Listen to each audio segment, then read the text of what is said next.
All right, so let's please stand as trustee Dr. Harrell leads us in invocation and pledge of allegiance.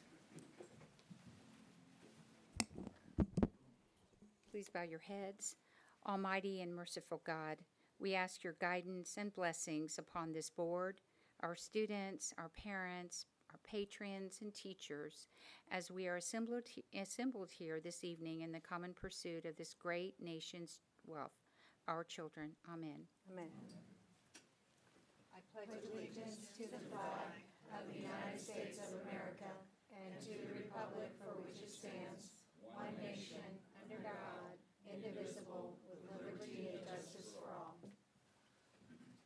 Honor the Texas flag. I pledge allegiance to thee, Texas, one state, under God, one indivisible. Thank you. Thank you. It is now 6:01, and the meeting will now officially be called to order.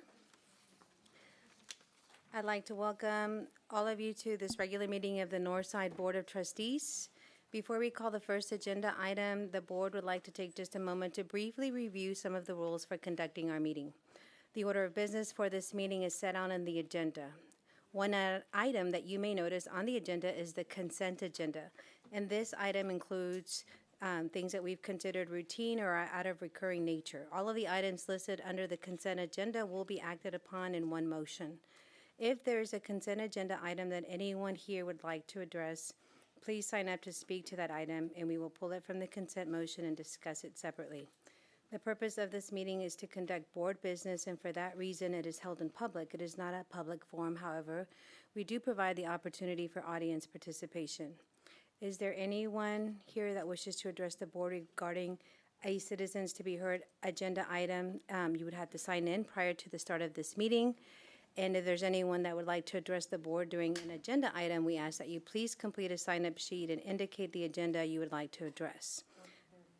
The sign-up sheets are located at the entrance of the room, and this is so we do not overlook anyone who would like to speak to the board.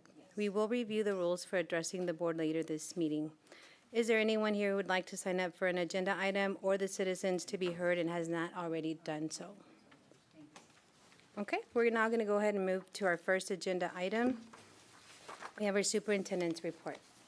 Yes, Madam President, members of the board, it's hard to believe, but we're already wrapping up the month of June, and we are in full swing preparing and planning for the 2025-2026 school year already. I will say I want to really appreciate, we had the opportunity to meet with all of our campus administration just last week, and I do appreciate the smooth into and wrapping up a very, very successful school year. Like I say, there was a lot that was taking place, especially the last couple of weeks, to include we graduated over 7,000 seniors across 13 commencement ceremonies, and thank you again to the trustees for playing such a vital part in those very special celebrations.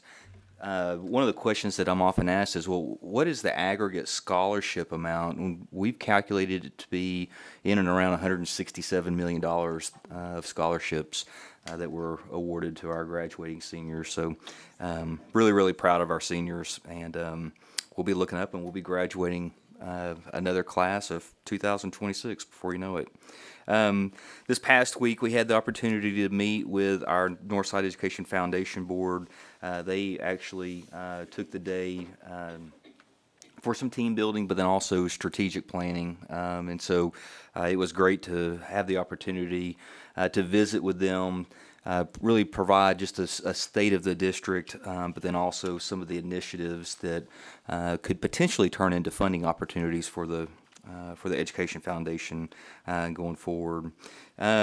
This year, I believe I've mentioned this, but this year's convocation theme is Northside Unstoppable. So we are, like I say, already shooting and preparing for convocation. Sorry, Ray, I see you smiling really, really wide-eyed over there. You're gonna miss it, but you can always come back and play a part if you so choose.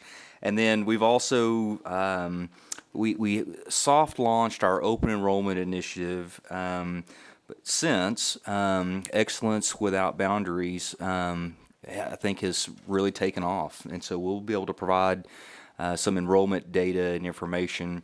Christina, I don't think you probably have that data just yet, but I think that we're going to garner some interest from outside the district with students that are wanting to take advantage of the awesome opportunities, educational opportunities that we're able to provide. So, so more to come in that regard. I know, like I say, we are planning on providing an update at the board retreat on the 30th. And like I say, we're excited about that initiative as well. On the legislative front, lo and behold, there has been a special session called. So Governor Abbott has elected to call back the legislators to discuss THC and parameters in and around the legalization or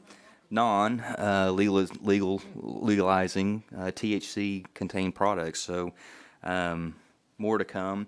Again, just as a reminder, as with any special session, it has to be the item has to be specifically identified for legislators to be able to engage in that debate. And so thus far, even though it's still early, there has not been any discussion in and around trying to bring back STAR testing, accountability, House Bill 4, nor House Bill 2. So like I say, more to come in that regard. But like I say, a special session has been called, and I believe they're to gavel in here towards the end of or the beginning of next month.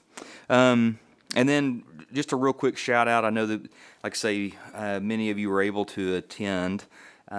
We had the opportunity to host Beetlejuice, and I say we. This was our Rising Stars Summer Theater camp. Pretty amazing. I didn't get to stay for the entire performance, but Mr. Saucedo, Dr. Harrell, I know you also had the opportunity to attend. It's amazing how talented our students are. And again, just a big shout out to all of our theater arts teachers. Of course, our director, Elizabeth, does just a phenomenal job. And it was great to see a packed house. It really was. Where were we? We were at Holmes High School. It seems like it was years ago. So again, big kudos to all those that made that production once again such a success. And I believe that really leads us into our video moment. If you'll indulge us just for a moment, we've got kind of a neat story as it relates to our Rising Stars program. Every year for the past 14 years, Rising Stars has given kids a chance to explore something new and exciting. And this year, more than 100 kids from Title I schools around the district took time out of their summer break to be a part of it. Let's try one more time. The goal, put on a full-blown stage production with the full cast and crew, complete with lights, Follow spots, go follow. sounds, props, Make sure we're unlocked and everything. costumes, and makeup. The catch? They have to do it all in about 2 weeks. Immediately you go from first day auditions to like 4 or 5 days later, bam, you're running the show already. Frost Herrera and Alora Rodriguez are both Rising Stars veterans. This is my 5th year of Rising Stars. This is probably my 3rd or 4th time. They can tell you from experience, it takes a lot of work to get it all down in time for the big shows in front of live audiences. Lots of practice and late nights. Pretty much every night I'm home, I'm like, lines, words, song. Frost says at first her mom was surprised at how much time she was putting into practice at home. But when she comes to the shows and she sees it, she's like, I understand why you're up at midnight talking to yourself. It takes a village. There's a lot of people involved in this production. Rising Stars coordinator Cody Off says dozens of kids work together to pull this off. We have approximately 75 kids on stage. We have approximately 25 kids working backstage. One day before showtime and things are moving fast. It's time for the dress rehearsal and to put the finishing touches on the show. In less than 24 hours now, these seats will be packed with people ready to see a good show. Sometimes Cody says tensions can get a little hot. But no matter the pressure, after 14 years of doing this, Cody knows one thing's for certain. It always comes together. You know, I'm always like, oh, we need to do this and this and this, and there's so many things, there's so many moving parts that have to come together to make it happen. And no matter what, it always happens. The payoff? The kids don't just learn more about acting and stage production, they learn about teamwork, building friendships, and working under pressure. It's what keeps them excited and coming back for more.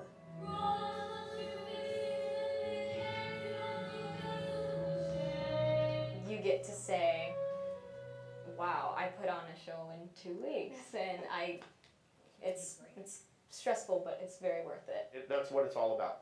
Kids excited about learning, excited about theater, excited about being to a place that they belong and can fit in and not be judged and just be loved and embraced for what they are worth. And so I think that that's the best part of this camp.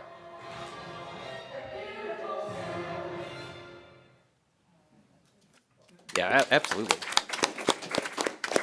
Really, like I say, an awesome program. Great opportunity for many of our young theater students. And again, just a big congratulations and thank you to all those that took time out of their busy summers and really gave back and put together a great production. So pending any questions, Madam President, that completes my report. Thank you. That leads us to our next agenda item, which is our board members' report. Do any of us have anything we'd like to say? You can press your button. Okay. It says Saldana, but it's you. Ms. Hasso. We just really wanted to thank the whole NIC team. Haha. I wanted to thank the NIC team, administrator staff, just because this has been a very fast and very educational, I think it's been 3 weeks, but very thankful and just excited for everything to come. I was able to attend the graduation ceremonies and really celebrate this milestone of our graduates. And just congratulations to all the graduates. And of course, also a sincere thank you to the teachers, support staff, and administrators whose dedication make moments like this really possible. So just, your efforts really leave an impact with these students, with families, and the community. So that's all I got to say. Thank you. Thank you. Miss, it's not me, so Mrs. Zapata. Okay.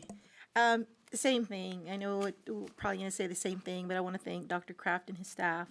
It's been less than a month, and it's been a roller coaster, but just the support that I've received from, technology. I know these guys I probably drove them crazy, but I think we got it squared away. But and the rest of the board members, you guys just helping us to get acclimated here and just get all our things together has been amazing. So thank you guys very much. And I too was able to join the graduations, and it's just a really special energy when you get to enjoy the graduations and see the kids. So I was really excited for that. And I know we have our hands full and coming up with the current legislation, but we're ready to work and ready to do the best for the district. And I was also very fortunate to meet some retirees that just currently retired. It was San Lang, Mr. Galindo. I know I'm probably missing some people, but thank you for your service and everything that you guys do and everything that you've done for Northside. And wish you guys the best and wish y'all many, many, many blessings in your next adventure. So thank you so much. Thank you. Dr. Harrell. And I was just going to add to your list of retirees, Lisa, Colgov Library Services. We have the envy of the state libraries program, and it's really because of your leadership, and thank you for everything, too. And the lumps coming back, Stan, I'm not even going to make eye contact with you. And Ray, I have to be happy seeing you on a tractor, and then I can smile, so that makes me happy. I do want to compliment our newest board members. They did hit the ground running. I was so impressed and proud at the same time to know they did such great work at SLI and attended crucial trainings, real impactful trainings that are important in being a trustee. And so, and then I would see them at the Northside Leadership. You know what I'm talking about. Yeah, great job, Nicole and Jacob and Debbie. I think that's also something where it's also really reconfirming and new learning for me. So I love going to those as well. But thank you all for going to that. Not a lot of nights and days at home when you count up the graduations. And then we had Nellie Reddick's right before that, which was the most phenomenal celebration of achievement by kids and teachers. I did want to congratulate Mateo Raz. He's a Cole student who's going to the National Spanish Spelling Bee Championship next month in New Mexico, and he and his family are just so excited. We also had a middle school and a high school, second place and a third place. But I believe the first, I think Erica Dillon said the first place one goes on to the national championship. And we're keeping our fingers crossed that it's televised. And then, I got goosebumps again. Beetlejuice. I can't say just Beetlejuice. It has to be Beetlejuice, right? For 2 weeks, I can't believe they pull it together like that. The lead singer, you heard her, 8th grader going to John Jay. She was from Rayburn. And she stole the show. She sang like a seasoned professional. I mean, it was amazing. The art work that was there, the people who work behind, the students that work behind the actors and actresses and singers and dancers, and they are phenomenal. And it just moved. Nobody bumped into each other. It just flowed really, really well. But also the collaboration of our teachers throughout the district. So that was wonderful. And then a shout out, I happened to be at a conference, System of Great Schools, and randomly went into a workshop on just alternate school programs. It was one where TA had a heavy foot in a lot of the presentations, and they were showcasing, much to my pride, Cable and Westwood Terrace and the ADSY program, but really I didn't know that was what they were doing. I thought it was the Enrichment Academy, so I just sat there until they said, and I thought, oh, surely it's another district, and then it was like Northside.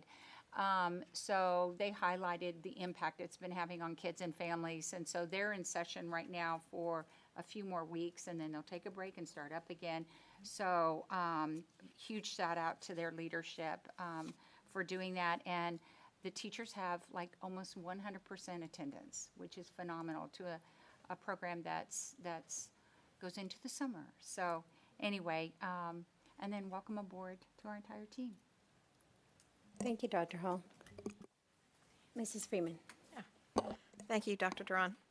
I too congratulate our new trustees. That training at TASB for new trustees is 2 solid days of relatively intense drinking from a fire hose type training.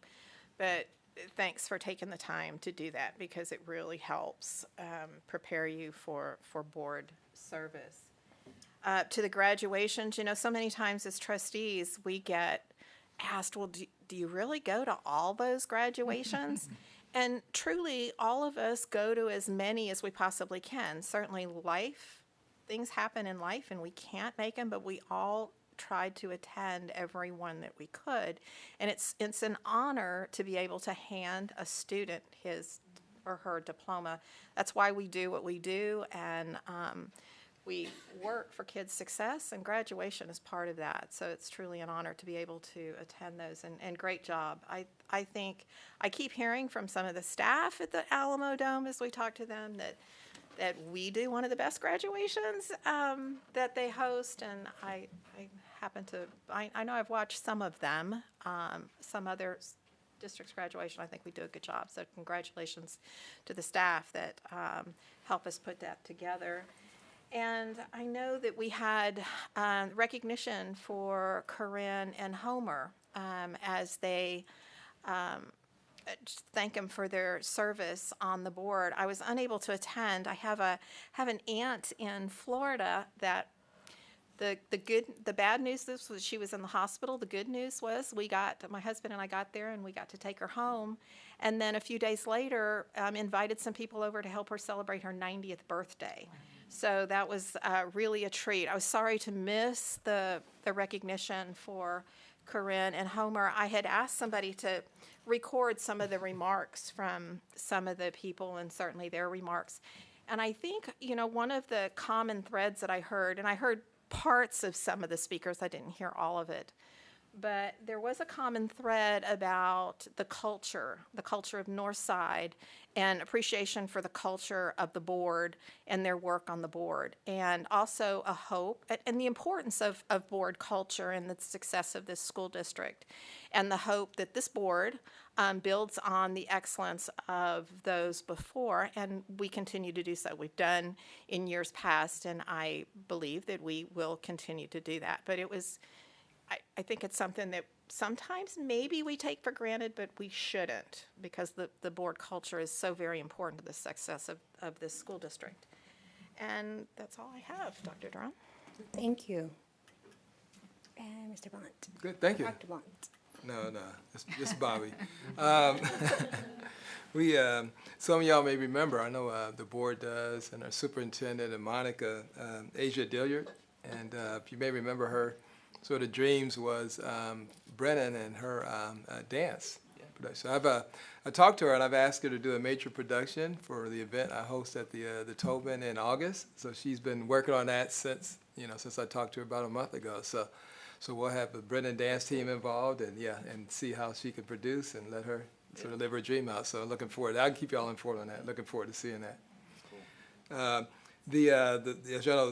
Carla and Karen were able to attend the Bexar County School Boards Coalition meeting. Two good items we had. One, oh, I'm sorry, and Carol. No, Carol. And Carol, yes. I'm sorry. Another C, Carol. I got C's and K's confused. Two things came out that I think pretty important. One is we are gathering information. I think about half of it, of the legislature impacts on the budget to all the districts across the board, so we can tell a true San Antonio story across the board. And everybody has that information, so just waiting on a couple other districts to sit in their deficit or other things that they were impacted by. So I think that was very helpful. It was a very good discussion also.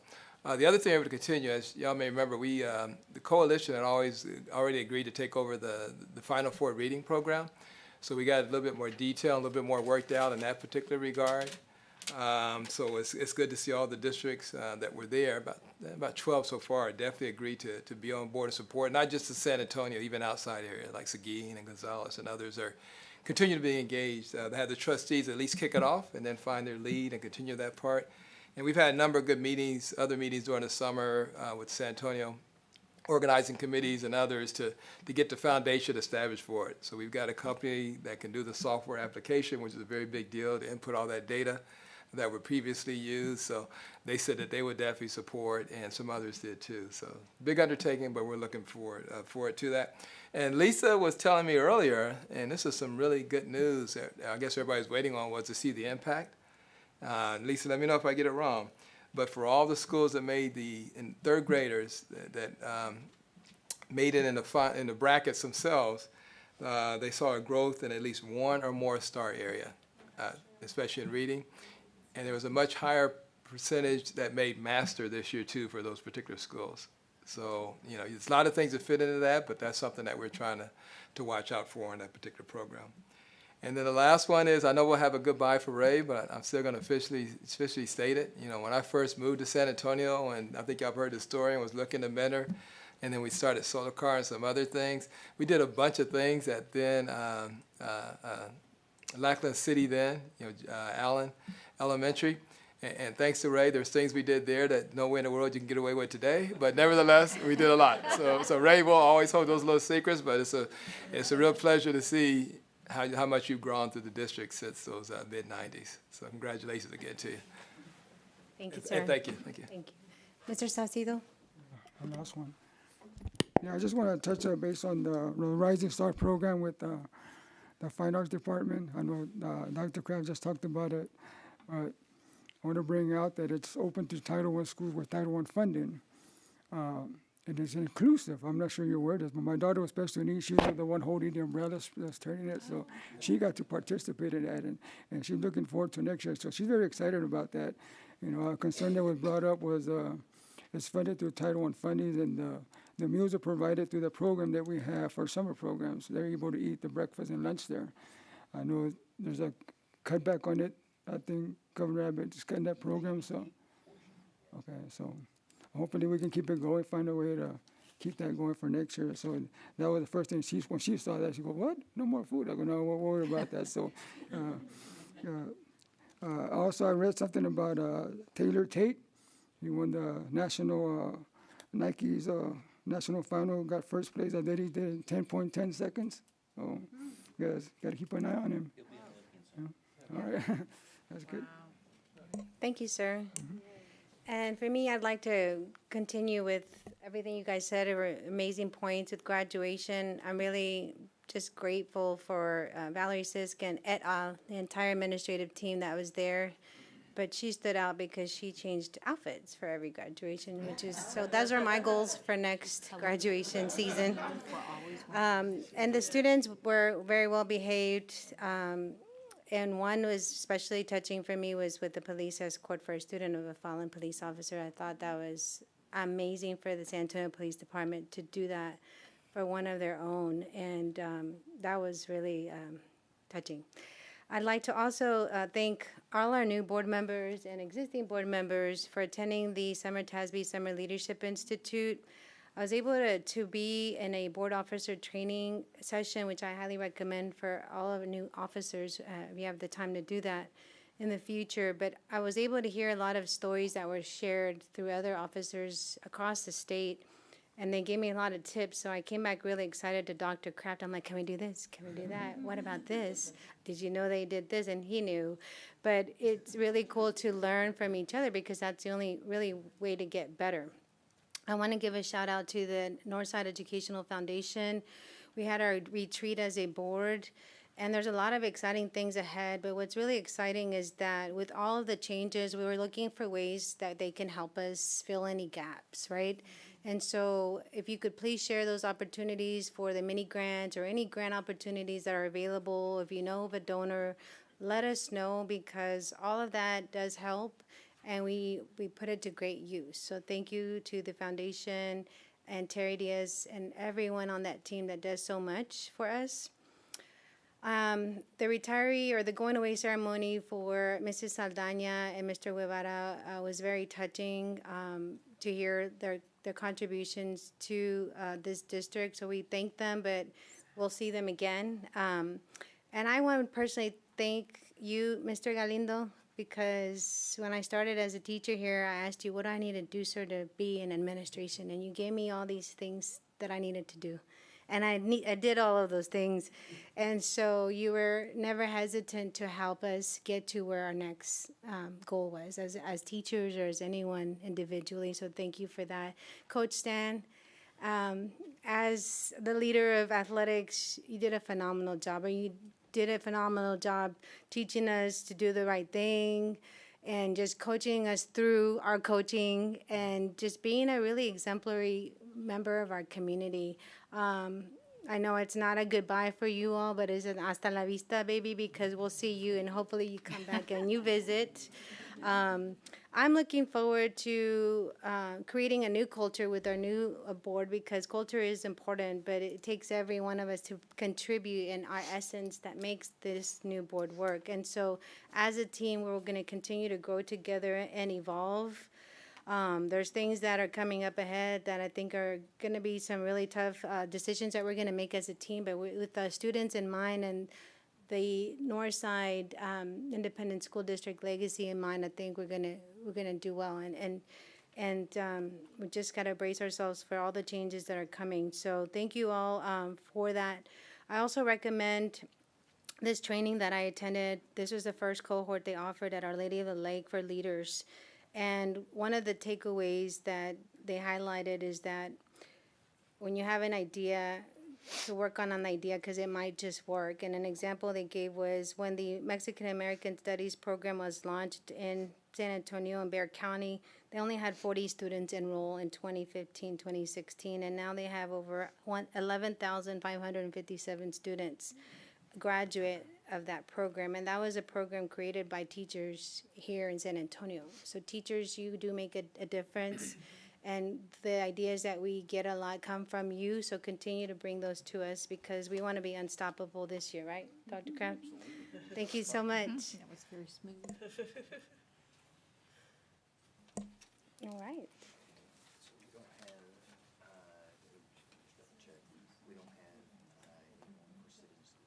Okay. Okay. Well, at this time, next on our items here, we have reports.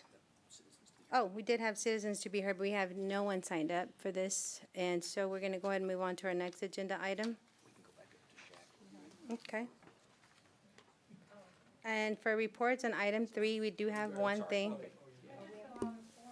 Is this specific to an agenda item, number 8? So we have 2 individuals signed up for number 8, but is there anyone that just would like to speak to general citizens to be heard during that portion? Thank you. No worries. Okay, yeah, we'll get to that here momentarily. We have SHAC next. Yes, thank you. So as you know, our School Health Advisory Council, or SHAC, is a board-appointed group who advises the district on our overall health program.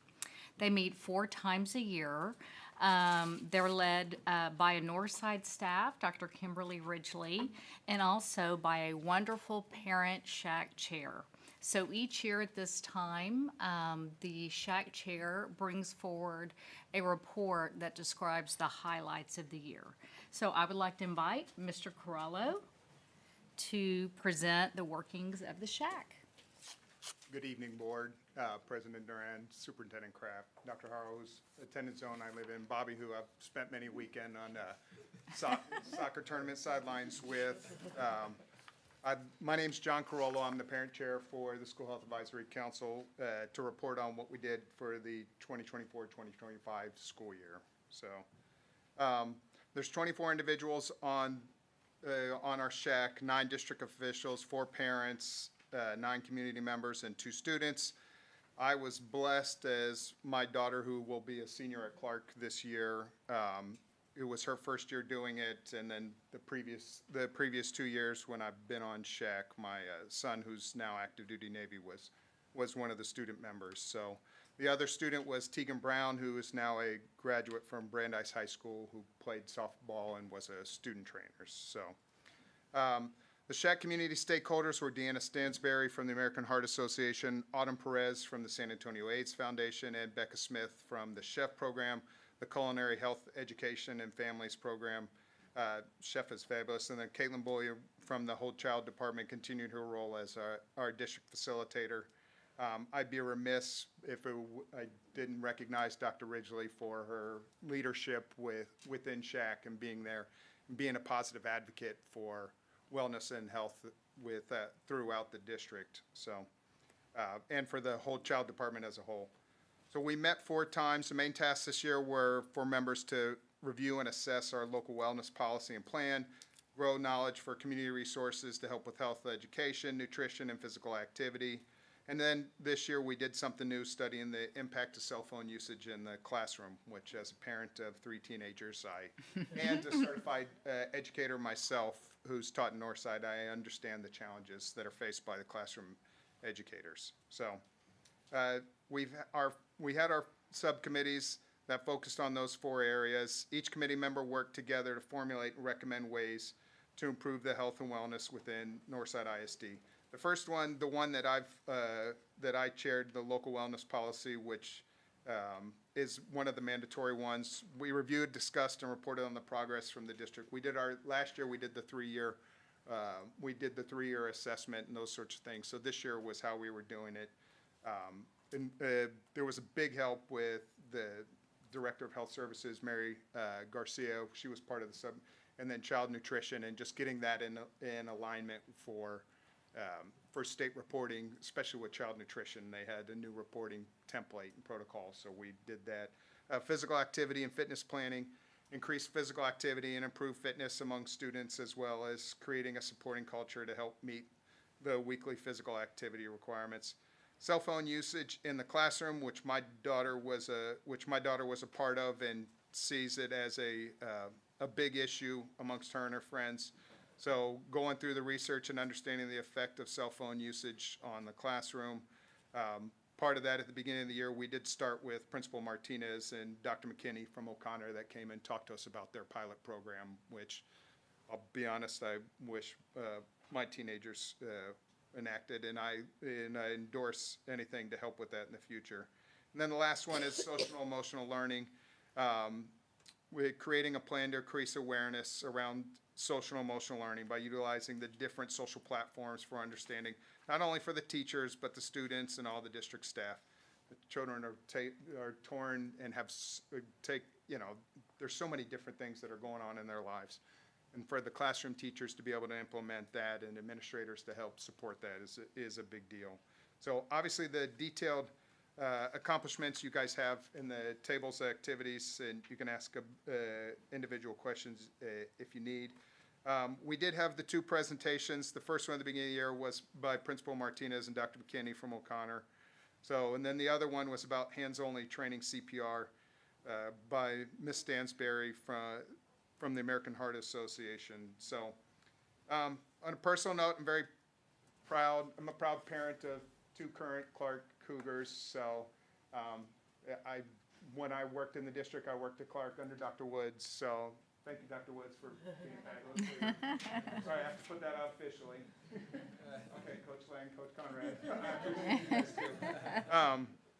So, and then with the recent Clark graduate who's, and all of my children have helped. Even my youngest, my 15-year-old, came to one of the SHAC meetings and helped with that. So, I'm proud of all three of my children, and that they've chosen to represent other students and be good stewards of not just being for them, but for thinking of everyone. So, and I've also represented Northside.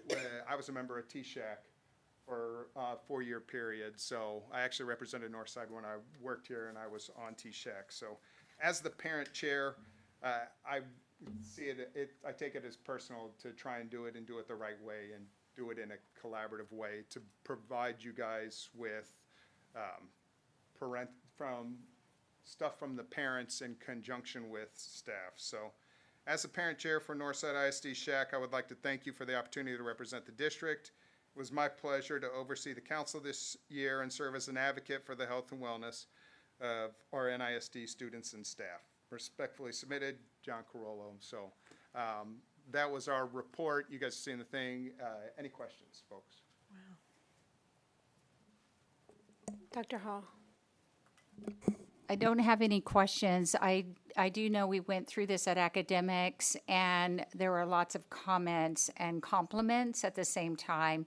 So I know our new board members and our team are just very grateful. I think one key piece you left off is that this committee is a set of volunteers. Yes, and that this took time. And I know it sounds, time is the greatest gift you can give, I think, other than love and attention and support to items like this. And so we were all impressed with the work that this group did, and can't thank you enough. I'm not sure, I'm still questioning where your children get their service-minded characteristics from, but we thank you very, very much. And I'm sure Dr. Ridgely will send a thank you to all of the members as well, because it's a labor of love. It is, and especially with seeing how other SHACs are treated and throughout the area, we want it to be a positive experience, because it is volunteer, but it's an important thing. Thank you, sir. Thank you so much, Dr. Hall. Mrs. Freeman? Yeah, thank you, Dr. Ron. Same thing. I just wanted to thank you for your work on the SHAC and all the members. But because of legislation a few years ago, the SHAC has become more visible, if you will, with the community. And in other districts, people shy away from being on the SHAC for that particular reason.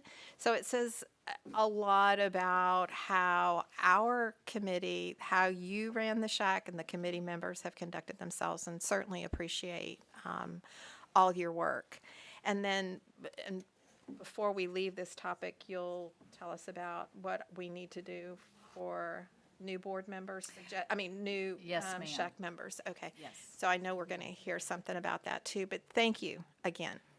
Yes, ma'am. And I was just going to echo, Mr. Crowell, thank you so much, like I say, for your leadership.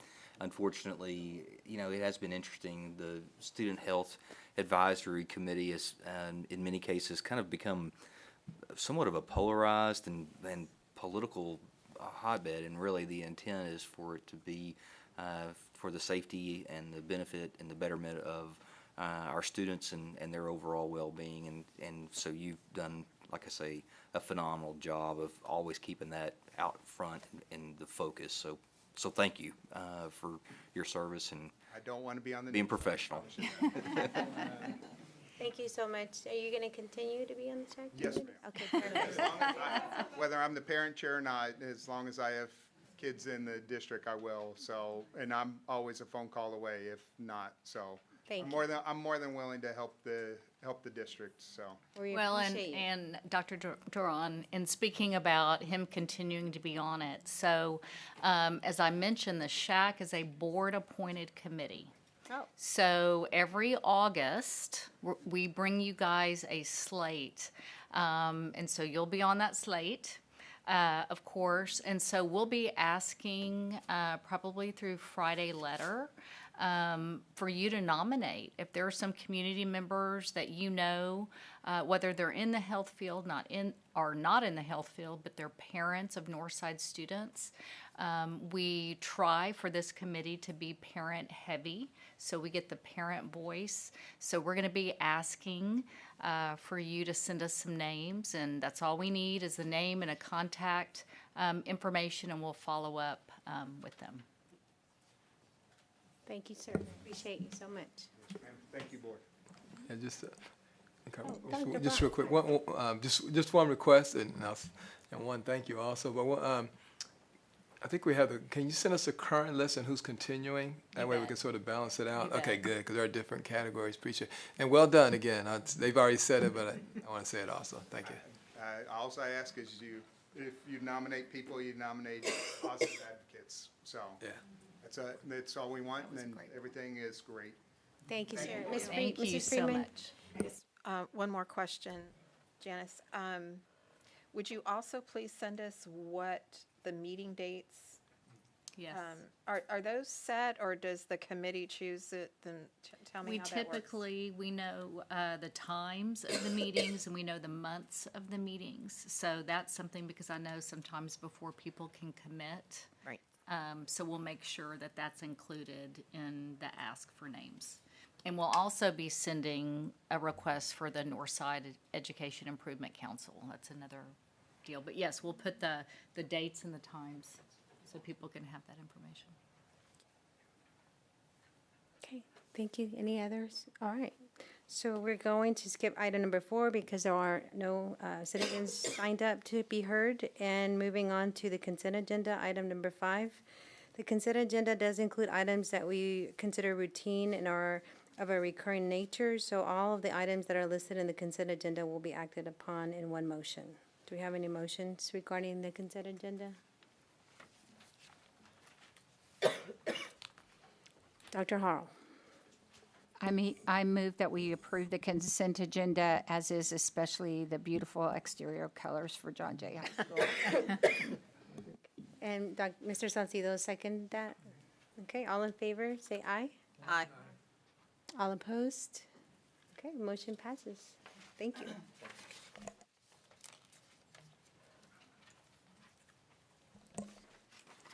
And so, we're going to move on here to our agenda item number 7, which is on page 6. Or actually, I skipped 6. Here we go.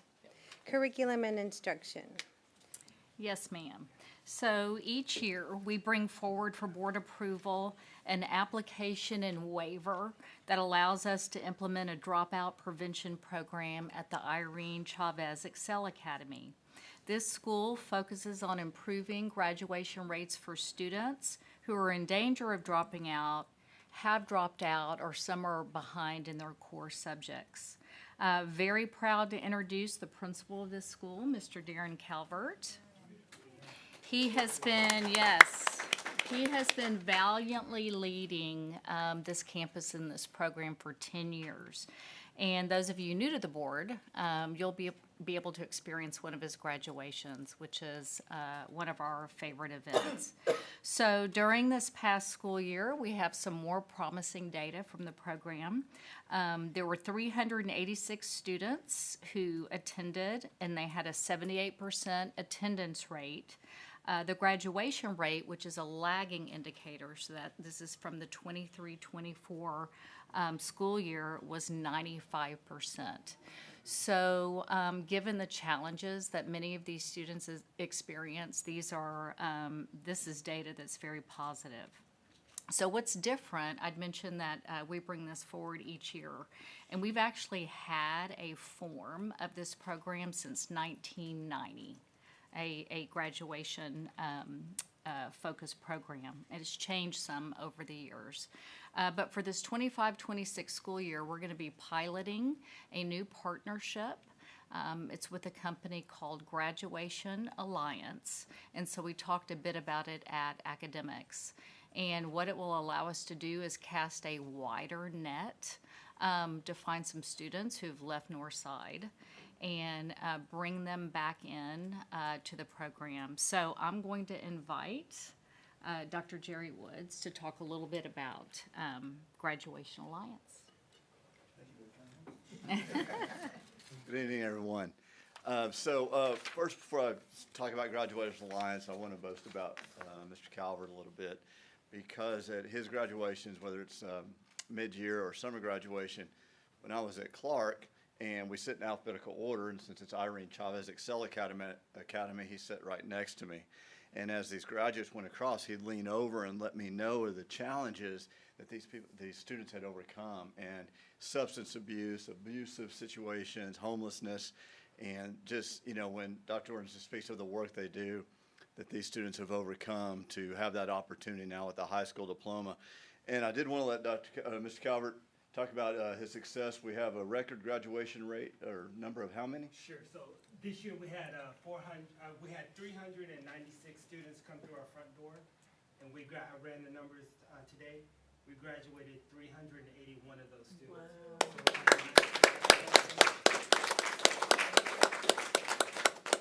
Just fantastic work. So we have a group of students who go to Excel, and those students have three important criteria. They are 17 years old, they have 17 credits, and they've passed all their EOC exams. And then we have a group of students who are on the campus who are behind, they're not on track to graduate with their cohort, so they're behind in some way, and we have services for them. We have credit retrieval, we have credit acceleration, but we have them during the day. Right, so now you have a third group of students who are this overage, undercredited. They're not on campus. They don't meet the qualifications to go to Excel. But now we have an opportunity, as Dr. Jordan mentioned, through an organization called Graduation Alliance, to cast this net to be able to capture them. And what that entails is we actually submit a list of students. So early fall, these are students that, through our efforts, we haven't been able to locate. Lack of better words, they are dropouts. And so we're able to submit a list to this group. They have the resources to find them. They do use some of our contact data. We do have a data sharing agreement. And they reach out to these students through uncles, aunts, grandparents, whatever it may be, in town, out of state. They find these students. They educate these students. They provide instruction. They provide the technology for the instruction. They provide tutoring. And they become Northside students. And so the goal is to get these students, these overage, undercredited students, qualified to attend Mr. Calvert's Excel Academy. So again, they come in 17 years old with the 17 credits, EOCs, or you know, if we can get them back to their home campus, fantastic. That, you know, but goal is to bring them back to Northside full time. And so, as Dr. Jordan said, we're going to pilot that group. We're going to work with Mr. Calvert. His team is going to oversee the reporting of that, because this organization reports the credits, we create the transcripts, and we build their high school career, these students' high school career, get them back on track, and hopefully to see them at a summer or mid-year graduation getting that diploma. Any questions? Very exciting. Dr. Harrell? No. Okay. Ms. Saldana, sorry, Ms. Hassel. This thing has the wrong names on it. Raise your hand. Okay, there we go. Ms. Zapata. All right. I think you answered the question. And so all these students are the net that you're casting out. These are all Northside dropouts, or these are? That's correct. Yes, ma'am. We submit the list to them. So, Okay. and so in essence, we receive the ADA for the credits that they receive. And that's kind of how the payment happens, is they get a percentage of the ADA. So. Mr. Bont. Mine was a follow-on to yours, same question. Now that we have open enrollment, y'all may have discussed this, what's the possibility of us providing opportunities for students outside of our geographical area? I think the opportunities are endless. Okay. Again, We're it's starting small. right now. So we're not doing right it? now, we're gonna we're kind of dotting the i's, crossing the t's. The same application that we put Excel Academy that we apply for TA, they're included on the application. Then we get the data sharing agreement in line, and then we comprise the list to see how many students that there are. They have about a 50% success rate overall. They're Right. nationwide. I'm with you. They just became a presence in Texas because legislation changed. Before it was, students had to complete 8 courses to get any type of credit, which means they didn't get any kind of reimbursement unless a student completed 8 courses. Now it's just by course, and so they're becoming more of a presence in Texas. But again, but you're saying we're not going to consider students outside, and the reason why I'm asking is because there's some other programs I work where we're trying to help out those 20 to 25 or so group across all of San Antonio that potentially may be interested, but if we're limiting it at first, I wouldn't bring it up. Yeah, we've talked about really starting small to build in some successes because there's a lot we don't know. The good news is we're partnering with a couple of districts who have implemented this, so we're learning from them kind of some of the where they've tripped up. But yes, to your point, Mr. Blunt, I mean, it's a complete possibility. Absolutely. We could look at students all over the area. So we have not run the number because the numbers we'll know as we get closer to the beginning of the school year. But if I'd say our neediest campuses, I would look at Holmes, Jay, Stevens, and Marshall. Look at the number of, let's say, 17-year-olds, because you're not going to go by credits, you're going to go by age, and see where that stands. What does that number look like? And then expand from there. You can always make it bigger. So we want to just be careful on making it too big at first. Yeah. And just make sure we have everything in line with how we're getting them reporting and credits and building transcripts. Okay. Mr. Salcido? Yeah, the only question I had is Future opportunity. the age limit. Is there no age limit? 26. 26, okay. Mrs. Freeman? Sorry, I didn't understand Mr. Salcido's question. Did you just ask, did he just ask what the capacity? Oh, the age limit. Age limit, right. What about capacity then right now? What would you anticipate the numbers, when you say start small, what does that mean? What do you foresee?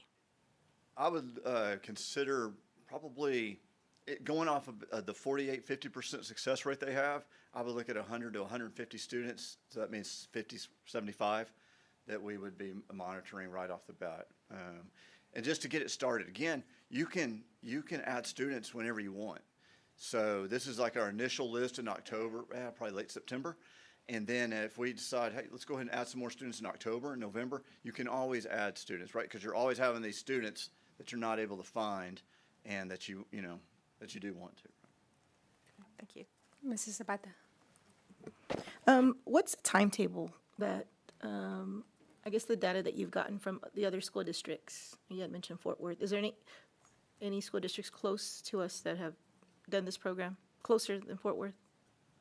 Not to my knowledge. Arlington was beginning the project, and we went to a meeting in Austin that has the 25 largest school districts, and the Arlington Deputy of Instruction had brought them in to present. And so that's kind of where the conversation generated. How long does it take, roughly? It really depends on where the student stands.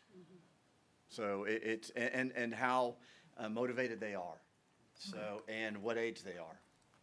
It could be a 15-year-old that's behind. It could be a 17-year-old with 5 credits. It could be a 17-year-old with 10 credits, and how motivated they are to complete the courses. So there's not a real good way to answer that. I just kind of want to, I was at the academics meeting, and I really like the idea of capturing our leavers, right? Because each campus, we have a committee, and some of us try to find these young people, and it's really hard to. And we don't know if they've moved. We don't know what's happening with them, and they're hard to find. And a lot of the contact information is outdated, right?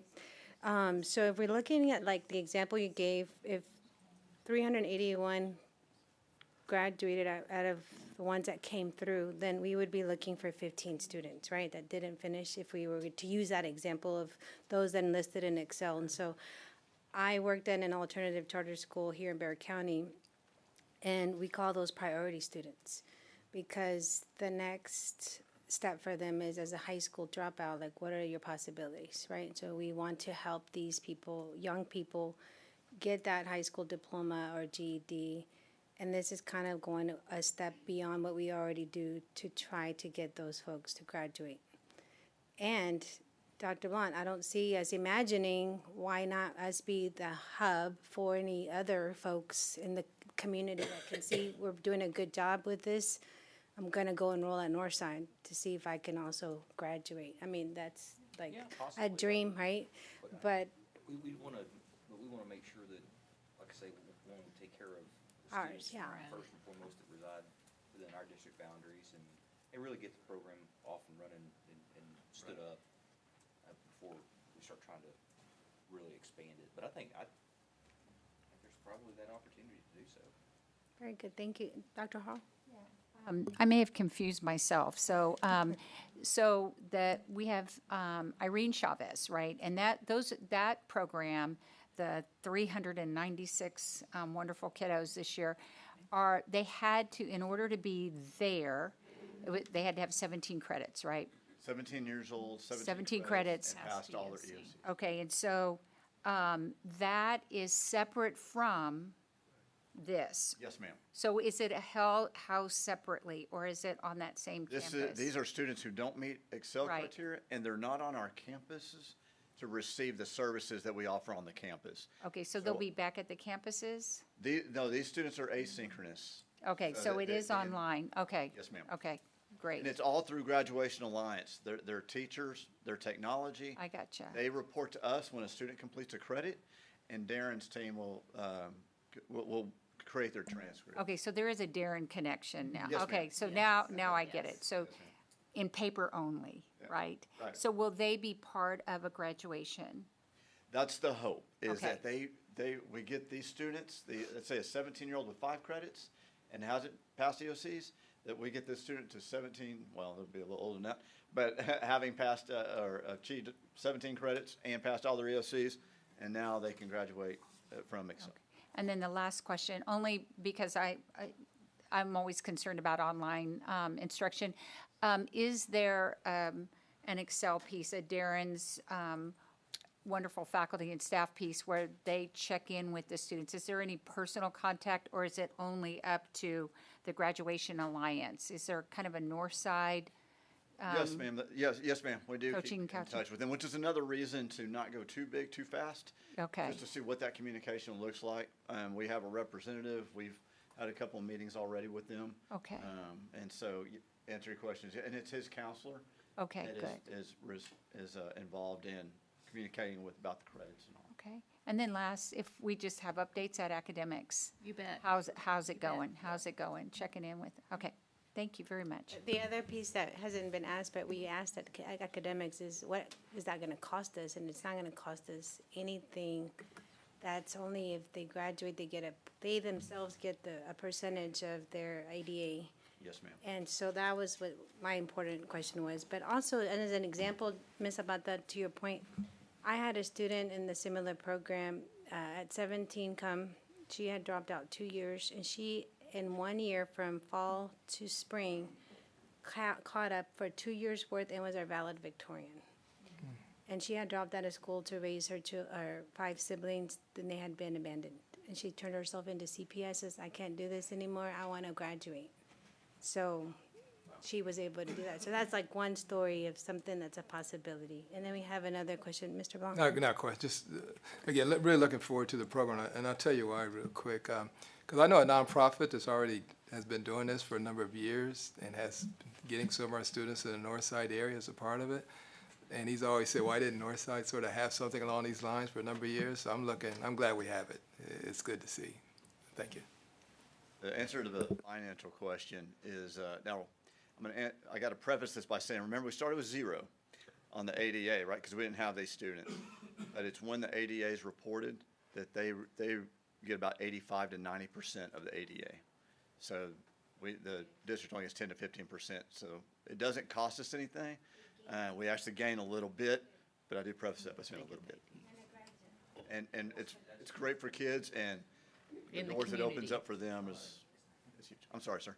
Much of a monetary initiative as it is really providing a pathway for a student to completely have a different trajectory in life. That's really the initiative. So the 10% holdback, okay, but that's tertiary. Absolutely. Yes, sir. Okay, any other questions? So this item, we do have a recommended action for approval. So we have any motions from any of the trustees? Oh. Oops. I'll move approval as discussed. Okay, Mrs. Freeman? Second. Okay. You know where to All vote. those in favor, say aye. Aye. All opposed? Okay, motion's passed. Thank you. And Dr. Duran, I apologize. I hit my button like 2 times. That's going to mess you up in a second. It's not working, sir. This Oh, thing- okay. Oh, okay. But you don't like to hit your button anyways. I have to lick it too. All right. Okay, thank you. So we're moving on now to our next item on the agenda, which is item number 7, facilities and operations with. Yes, Madam President. This is another project that was discussed in Building Committee. It's a change order. Like I say, you've seen I believe, if you're able to stop in my office, the color scheme associated with John Jay, and lo and behold, it's going to be a lot of blue, I think. So this evening, you got the team from our facilities construction team to talk about this change order. Thank you, Madam President. Thank you, Board of Trustees. I'm here to present amendment number 2. This is a GMP amendment for the building upgrades at John Jay SEA High School. With me today, I got Alamo Architects with Jerry Lammers with Alamo Architects, and I got Galt Robinson with George General Contractors.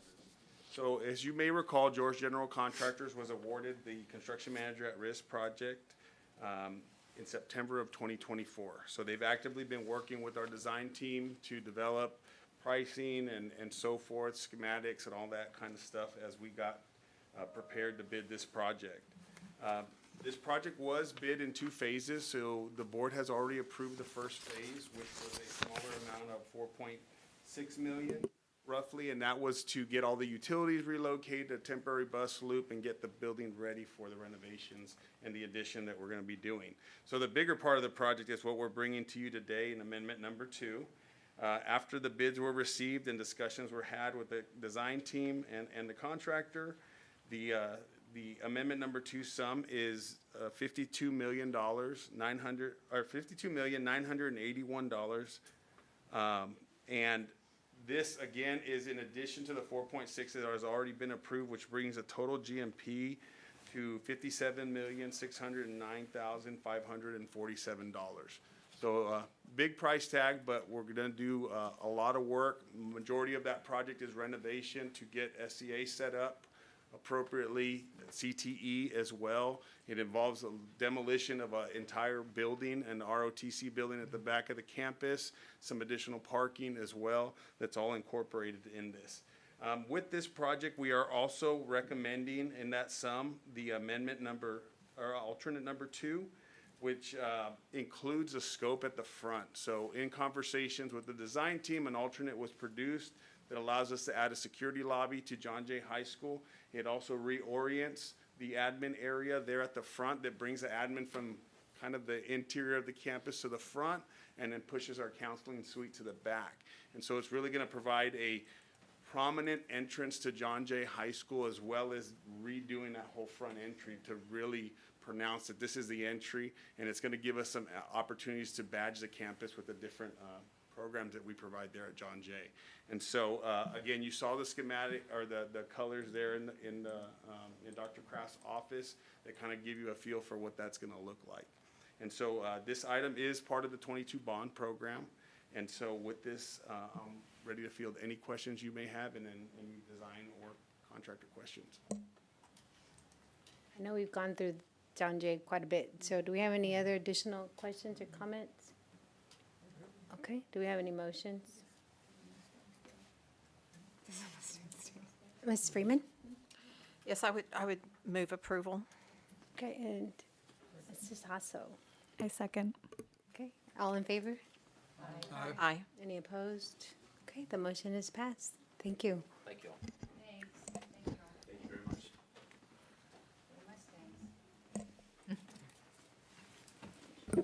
And the next item on our agenda is item number 8 for business and finance. Yes, Madam President. Sorry, I believe this is the item. We have 2 patrons that are interested in speaking. I don't know if they would like to speak before the presentation of information or following. Either way. Before. Okay. I believe first signed up is Elizabeth. I'm sorry, is it Muchler? Okay, thank you. Thank you, board, for hearing me. This is my first time.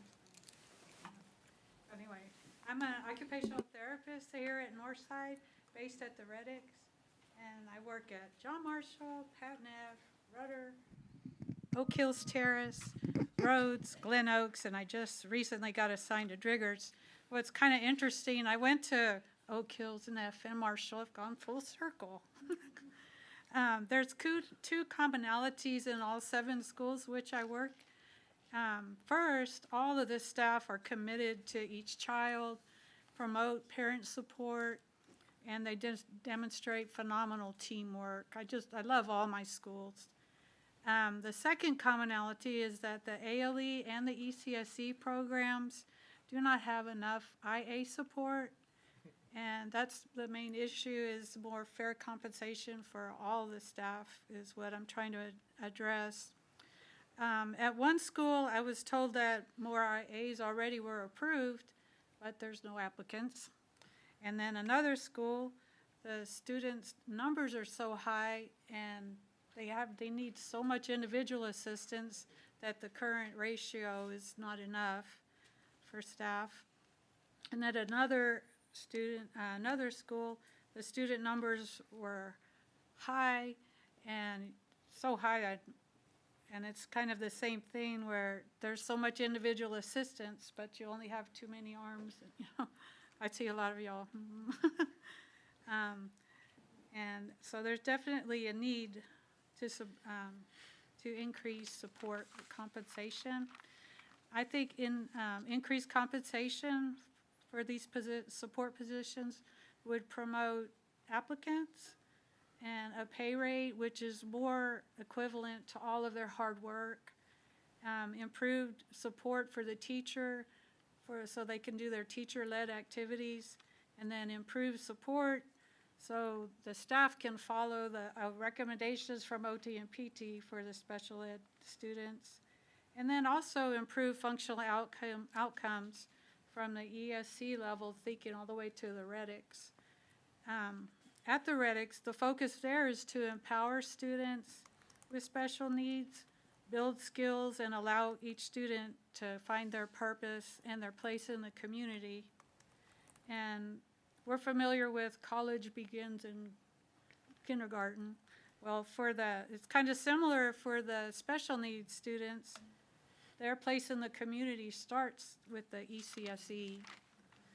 And with reference to the community, we also have to include thoughtful attention to the additional care and the life concerns experienced by the parents with the special needs children. So as the NISD board's shared purpose is focused on meeting the needs of all NISD students and their communities, it seems that improving compensation for the support staff may be instrumental with consideration of the presented factors, which I brought to your attention. Thank you. And just for future reference, right? This one means how much time's left? 1 minute, and this one's time's up. Okay, we welcome you back. Thank you so much, ma'am. Thank you. Next signed up, Melina Espiritu Azocar. Thank you, Dr. Kraft. You got it right. Good at that. I know, look at that. Did Carla help you? A little bit. We had a lot of time in between graduation ceremonies. Good evening, trustees, Dr. Kraft. My name is Melina Espiritu Azocar, and I am the proud president of Northside AFT.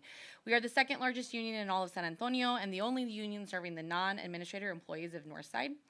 I'm here tonight to speak on behalf of the hard-working hourly support staff who are the foundation of Northside ISD. From the bus drivers and cafeteria workers to the custodians, instructional aides, and office staff. These individuals keep schools running, and our students they support each and every day. Northside is the largest school district in San Antonio, yet many of our support staff continue to be paid far below what is needed to live with dignity.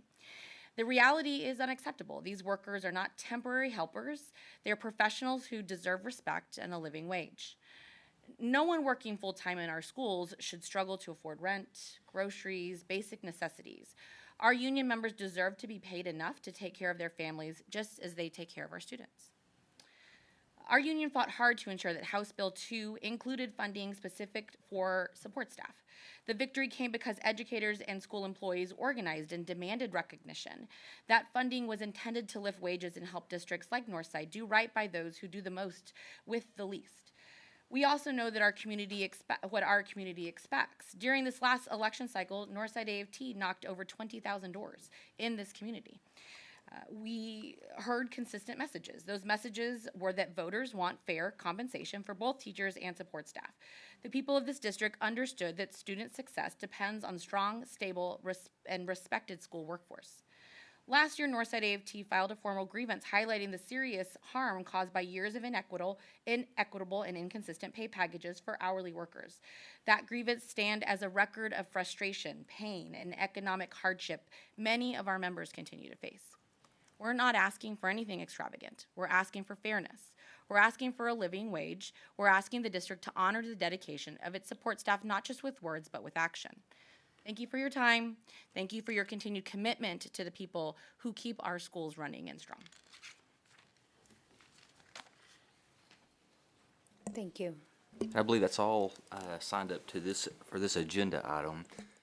Before we start with our presentation, you all recall in the last meeting, which was a called meeting to discuss the House Bill 2, and really as we were navigating, like I say, a very prescriptive new school finance legislation, a big piece of this was the compensation plan. And so what we had done prior to that meeting, if you recall, is we had calculated what was, again, prescribed through the allotment, not only for the teachers with experience ranging from 3 and 4 years, and then, of course, 5 years and greater with a $5,000 allotment, but then also the additional allotment for employees that fell outside of those ranges of classroom teachers. And so tonight, We've got a couple of different scenarios that we would like to, again, propose. The recommendation you'll see, once again, is that 1.28%, again, prescribed with House Bill 2. This is not we're fortunate in the sense we don't have to have a compensation plan tonight. If there are other scenarios that we would like to run and spend time, we can do so. We want to get this right. We're fortunate in the sense that we're not a July fiscal year as many school districts are. And so we do have a little bit of runway, especially now that we have a much clearer visual as to what the implications associated with House Bill 2 really entail. And so, with that being said, I know that we've got several slides that we're going to work through. You'll probably have numerous questions, and this is really, like I say, an opportunity, even though it's for potential action this evening. This is really opportunity for discourse and working in collaboration so that, like I say, we get this right, because taking care of our employees, as you well know, is one of the very most important things that we do. With that, Megan. Yes, sir. Okay. So we're going to start our presentation this evening looking at a slide that came to you last year. So this is not new data, but I did want the board to review this, that it is our teacher pay comparison compared to our neighbors around the area. And you can see from the dark line that Northside is in the upper top area of that schedule, looking at our neighbors around. We do know that with the changes from House Bill 2, that we should stay there, because everyone should be increasing the same amounts, the $2,500 and the $5,000. And what we've heard, that is what's happening around the area. But I did want to remind, especially the new board members, where we stand on our pay schedule for teachers. Dr. Duran, real quick, do you mind if we ask questions along the way versus? Oh, okay. So real quick, some districts have announced pay increases prior to this. So do you happen to know? Let's just say SAISD approved a 2% 6 weeks ago. Is their 2% coming out of what they had already budgeted plus what House Bill 2, or do you know any of the one? House Bill 2 requires that the $2,500 for years 3 and 4 of experience and $5,000 for 5 years of experience for a large district Okay. more than 5,000 must be added to any previously approved pay increase. Okay. So for them, that will go on top of that amount. That Okay, they so previously. the lines could change. They could. Yes, ma'am. You're right. Okay, They could. so for Yes. some, okay. Yes. And then, just out of curiosity, the ones that butt up to us, it's hard for me to tell the colors. The one that looks like where we come together, can you And my tell me? printed copy looks a little different also, so it's a Okay. little hard to tell. Okay. So which color? Which color are you looking for? Well, the one's closest to us. Oh, yeah, that one's better. So that's still kind of hard. That's East Central? I hear Ben saying South Side is the highest. South Side is the highest, and they're not. On this on here. list. Oh, it's not in the area. Okay. And again, this was taken from a previous presentation, so. What's we'll their update it. size, size comparison to ours? South Side? That's why I'm going to come. So they're able to do that. We don't know. We don't want to say that for sure, yes. Well, and they're also a growing district too. Like, they are definitely a growing district, not obviously to the extent of Northside, but they are a growing district. And same with East Central, and they're up there, Yeah. pretty high, yeah.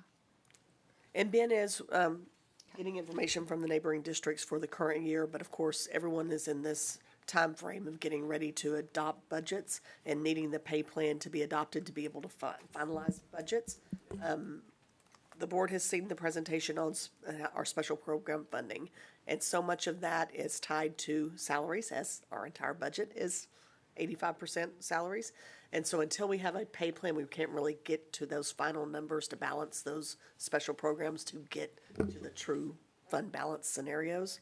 And every district is going through that right now. So I know Ben is working to try to get with his peers from HR to get that information, and we hope to be able to update this soon. And then I Yeah, just, I'm sorry.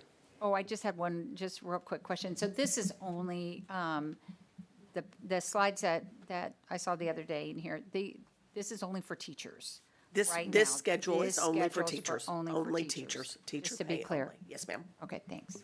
And I would venture to say, just in conversations with my colleagues, particularly throughout Bear County, there's not going to be significant changes simply because, depending on the size of the school district, the intent is to pass forward based on those tranches of experience, the raise that was, like I say, outlined in House Bill 2.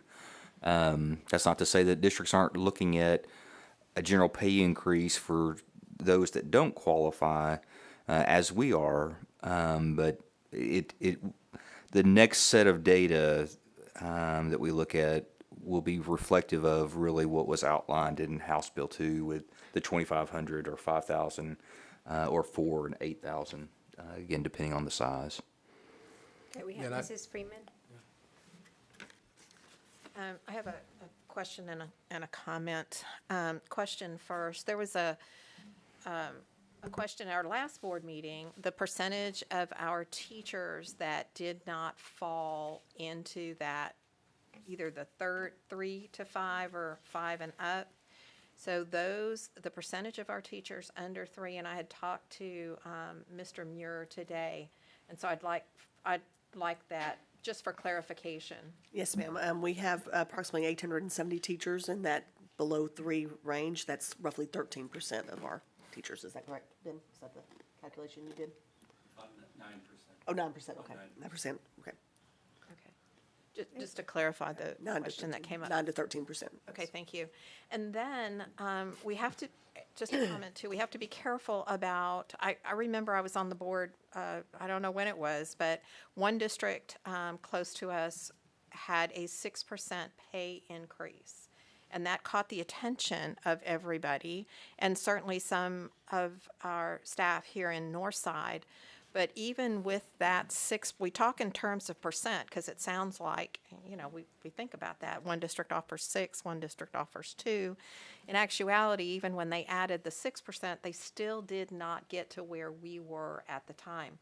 So we do have to be careful about when we start comparing percentages of salary increases and how much they actually are. And I assume that we could actually use this chart to help us calculate what that 2% or what other school district may offer, that we could actually predict where they might be on this graph. Yes, ma'am. Okay, thank you. Mr. Blanc. Yeah, I just quickly add, similar to what Dr. Kraft said and what Ms. Freeman, Trustee Freeman said too. You have to be careful also. Be careful trying to compare districts. I know we said something about Southside, but actually we got a little bit more information about why Southside. You have to look at a couple of years, and some had done some other things to change things around. So it's very difficult, other than looking at this, to say what a district's doing now and to be able to compare it. There's a lot more information that goes with it. Thank you. Ms. Zapata. Is this the $2,500 pay increase, the 3 to 4 years? Is this what's gonna be put? It's like the base part of the base. It would be base pay. Yes, ma'am. It's required by law to be part of the base pay. Do we have like a side by side, or is that something that could be created of like what we have now, then of what would it look like maybe in the long term, or? Like extrapolated, let me make sure I understand the question. Mrs. Zapata, the like extrapolated out 4 or 5 years? Is that what? Or even 1 to 2 years, I guess, just to see. Yeah. Just Yeah. to kind of see the. The only part that we can try to extrapolate. The hard part is just not knowing. So, for example, we'll hire about 700 new teachers. Mm-hmm. Where do they come in with experience? That may be the only hard part, but we can try to model it. There's a couple of pieces also to kind of keep in mind as well. One, this is not inclusive of the teacher incentive allotment. And you'll see here momentarily that there'll be a couple $100,000 already awarded in teacher incentive allotment to NISD teachers this upcoming school year. That number, particularly with that program being expanded, will grow. And our teachers next school year, June, will become eligible for the teacher incentive allotment.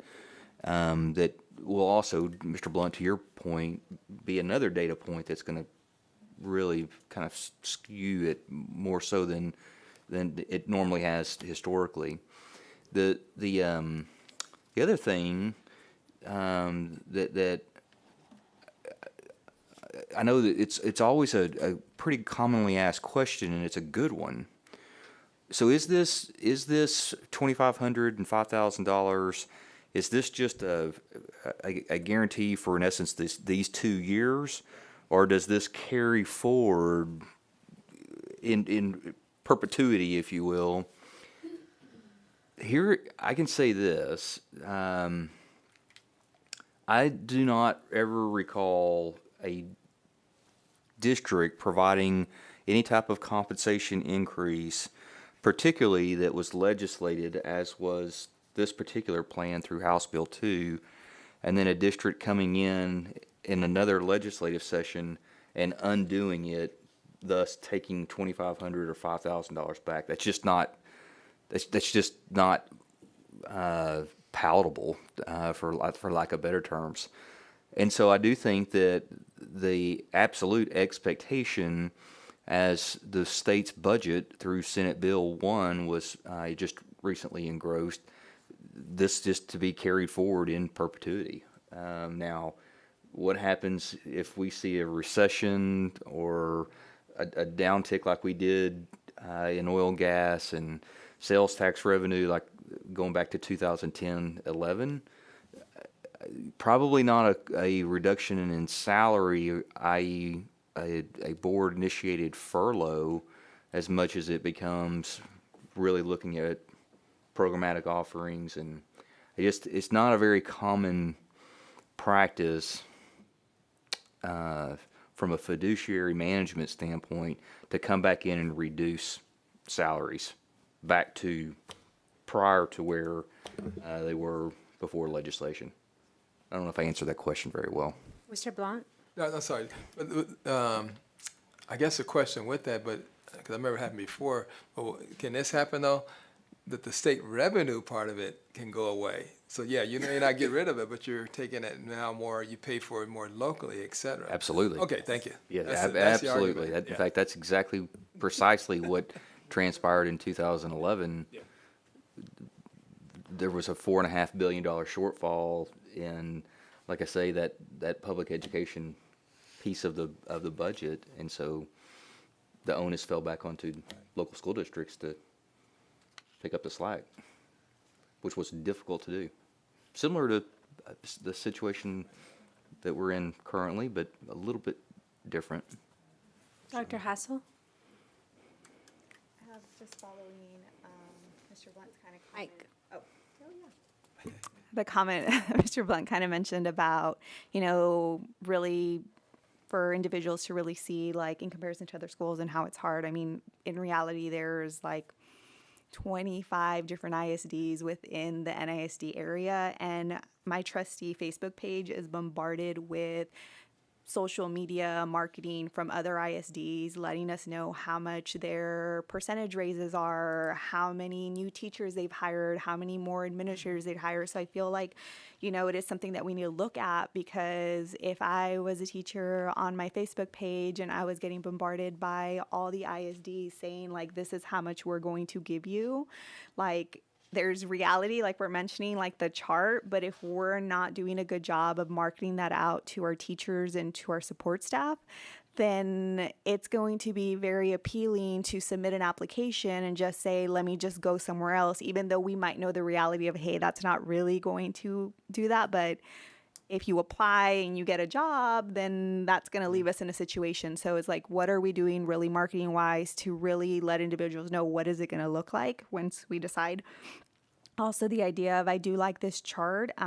Is there a way to create a chart for support staffs to be able to really see where do we fall in our pay to support staff to be able to find that? Because the reality is, you know, in talking to support staff, like there are many support staffs that are just going to go somewhere else. Because like I mentioned, like there's at least off the top of my head, 25 different ISDs, not including charters. And then that's my next question.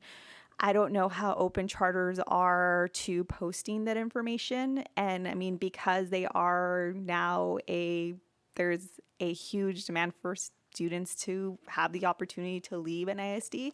We need to know how many of our staff and administrators and teachers are heading out so we know where do we fall. So individuals have that information. And then I wrote something that I cannot see, so it's not as important.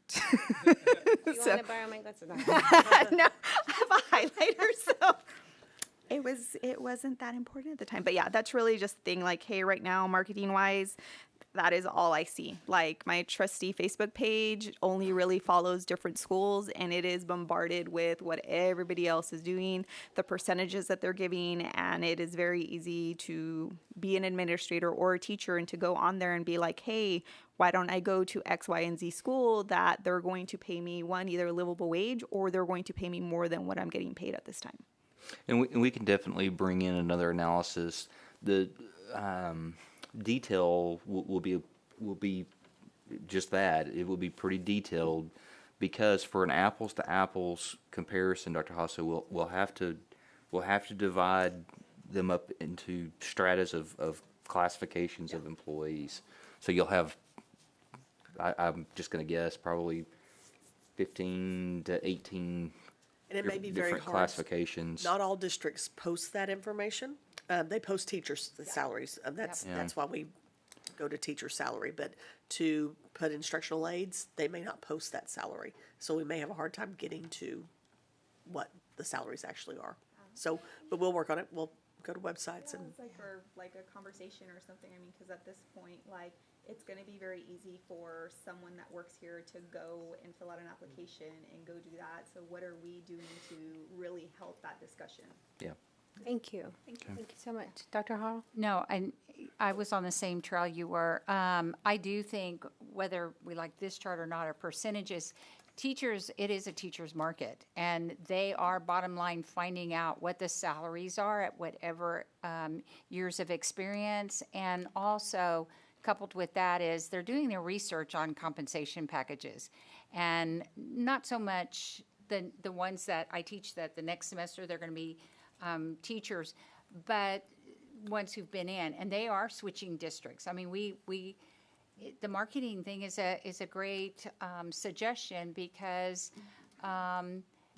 it is a teacher's market, and so looking at it through the lens of comparing starting salaries or whatever other charts, I do want to kind of couple that with, and I want to get her name right, Elizabeth Muchler. I do want to see, there is a huge need, and we've said it several times in several different committee meetings, for IAs. And I know you mentioned another charter example, but if there's also one on IAs, we need them desperately. And we know a population of students that's been increasing in Northside is our special ed population, and we need to take care of them. And so recruitment, retention, and then, supporting them when they're here. So anyway, I'm not sure where I was going, but the suggestion is if there's a way of looking at it through, like I'm a teacher, and what is the best compensation package? What is Northside? Maybe that's something that needs to be marketed. Oh, I didn't know they had pet insurance included, or I didn't know blah, blah, blah, which we did. And that's kind of a novelty to go, oh, wow, pet insurance, or free gym membership, something along those lines. I do think, to Ms. Hasso's suggestion, that marketing is needed in this, and a chart just doesn't tell it all. So, thank you. Thanks. Mr. Salcido. Oh, next. Yeah, no, I just had a quick question about the bill was passed as a retention allotment, right? And that doesn't mean that. Yeah, it's quite interesting. I had this conversation with actually the author this weekend, for it to be a retention bill. We're seeing more retirement and resignations this as a result of where we are at this point this summer than we have the last two. Wow. And childcare is causing a lot. We're losing a lot of teachers because of childcare costs have gone up and there's no relief. So. Mrs. Freeman? Yeah, a few things have come up since I pushed my button. One, we started talking about the retention. Yeah, it's a retention piece. If they really wanted retention, maybe we should have taken care of those first-year teachers so that we can hang on to them, because we do have, if teachers are going to leave the profession or thinking about it, they do sometimes do that before 3 years. So they didn't think it was that important to cover our teachers that were here with us less than 3. So I think I would argue it's hardly retention. And the fact that they did not include librarians, counselors, nurses, and then of course we didn't include admin. I got to tell you, I don't think there's a lot of people that really I want to be principal of a school right now, and admin wasn't given any consideration in any of this.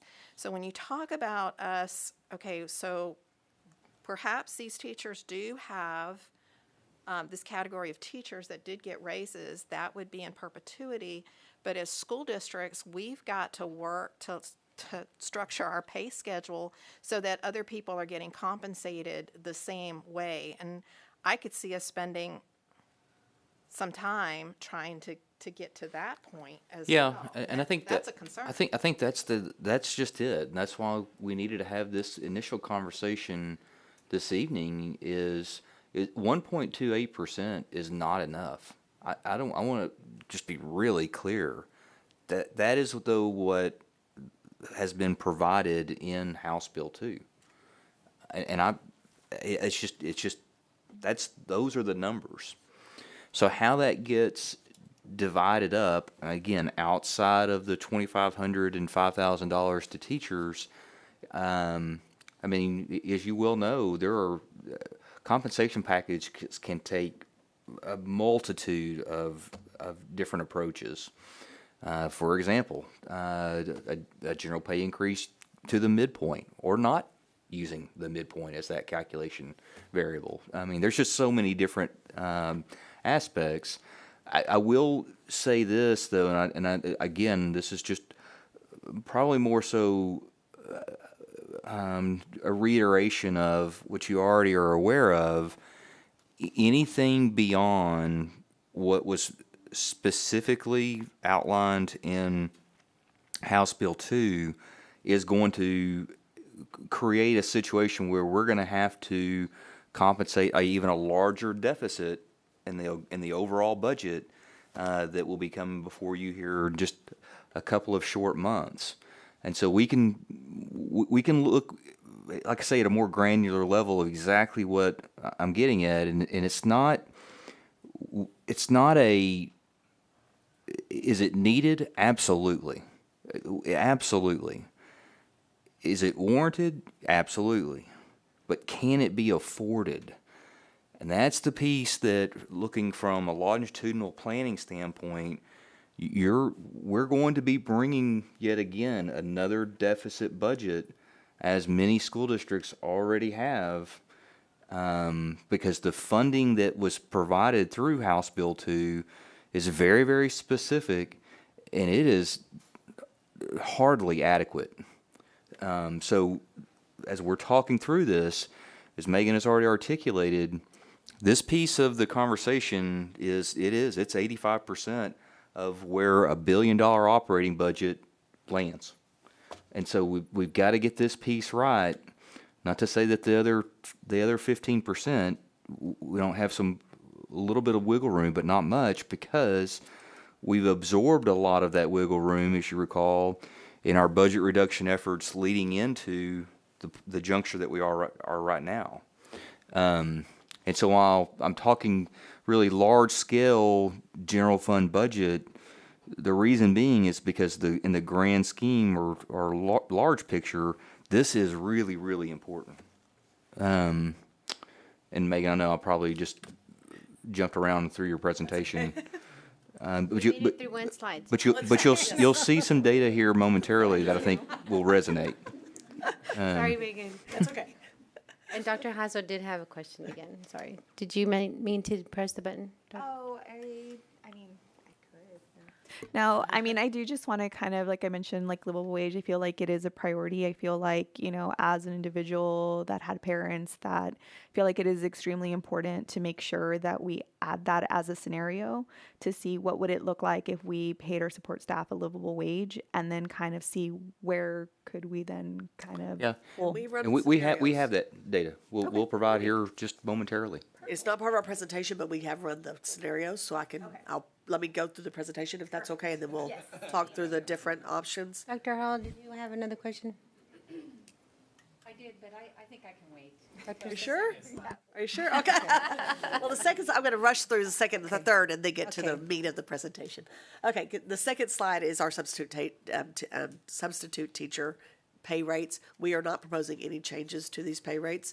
Again, as Dr. Kraft has said, we've really worked to stay to the letter of the law because we do still have an $80 million deficit. So I want to point back to that May board meeting where we showed we still have to cut $80 million to get to a balanced budget. It's not going to happen this year. I mean, we looked at a 2-year scenario, but we still have to keep that in mind when we're making these decisions. So we're keeping the teacher pay for substitute teachers the same as it was last year as our proposal.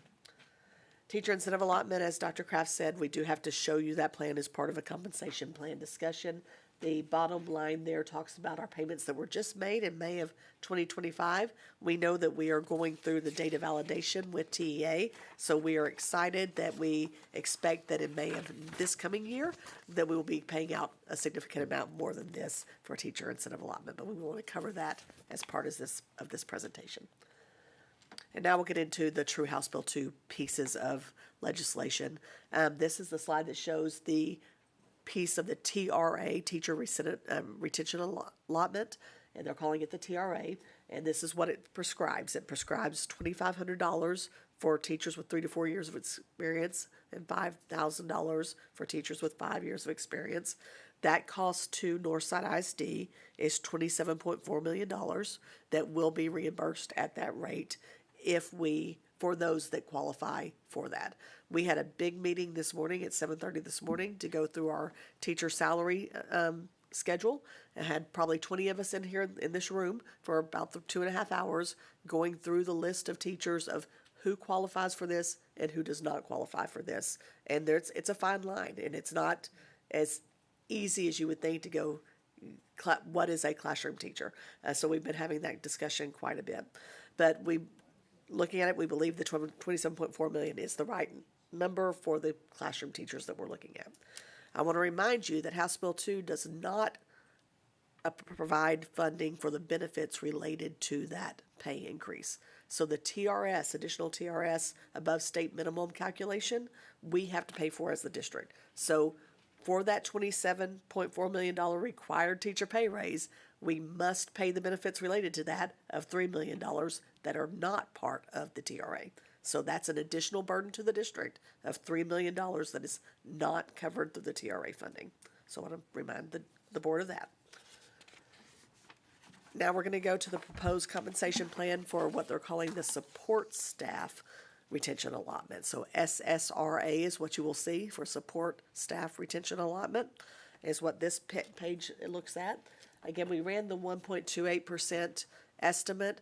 We got to the 1.28% estimate by taking the dollar amount that's being calculated, which is a $45, if you remember that presentation, $45 based on enrollment piece, that gets us to a dollar amount, and then you back into the staff that's eligible for that, and we divided that out, and it equates to a 1.28% GPI. So the 1.28% equates to the amount that the legislature is giving us for that support staff retention allotment. Again, so that's the 1.6 million and the 3.1 million on the left. The amounts that we do have in here do include the benefits, but I want to make sure it's clear that that amount is not covered in the allotment, and I'll show you that here in a moment. That is the all-in cost of that pay increase for those two groups of employees. We did run the 2%, just as to show you that percent. We were asked to look at other scenarios, and so that 2% is there, and you can see the differences there. Again, and this is for the general fund, this slide only. The proposed compensation plan that we show on this slide shows you all the different funds that we have salaries paid in, just for you to be able to consider this. So you have the general fund that is showing the teachers from the TRA, the other salary schedule and midpoint employees from the SSRA. And we have the Child Nutrition Fund. If you remember, Child Nutrition Fund is a self-funded fund. So we receive some federal funding for that, but largely paid for by parents. And so I've been working with Thomas Wary on this of can he afford within his fund the 1.28 and 2% pay increases, and he does believe he can afford those two. I asked him in some other scenarios. The concern is I want to make sure the board is aware of this when you're making a decision. Once you get outside of that 2%, and he's worried, I mean, he's not confident with any of this, but he is more confident with these scenarios than anything else that I discussed with him, that he will need to come back to the board and increase meal prices if we go much above this. So that would be a consideration that you need to know that also. Mrs. Freeman? Before we go any further, so the 1.28 is what we're getting from the state in increased revenue. So he should be sure of that, correct? Does that go to? Unfortunately, it comes to the general fund rather than to him. Okay, I get that, but because of those are child nutrition employees, would we not transfer that bulk at the 1.28%? We could choose that. We could choose to do that. This would be at the board's discretion, or? No, I mean, this would be part of the. This would be part of the budgeting process. I think what Megan is articulating, though, is that within the school nutrition fund, Thomas believes, from a revenue projection standpoint, that he can afford the 1.28 and or a 2% general pay increase without having basically to supplement using general fund. He's self-sustainable, in essence, which is ideal. What we're also, though, very cautious of is we don't want to propose an increase in meal prices, pitting that against a general pay increase that can't be afforded as currently, Yes, sir. in essence. Well said. And we had a presentation with TASBO, Texas Association of School Business Officials, today, and this exact conversation came up and going into the bottom part, the other funds. If you have grant-funded positions or federally funded positions, how is that funding going to flow? And will we be required to transfer what comes in to cover that or not? That is going to be in the rulemaking. That hasn't been decided yet. So again, this is pretty new legislation. There are some answers we will not have for a couple of months. I do not expect to have answers for things like that until after it's already been approved. So we'll make it work and we'll adjust. We have Ms. Zapata. Microphone. Can you clarify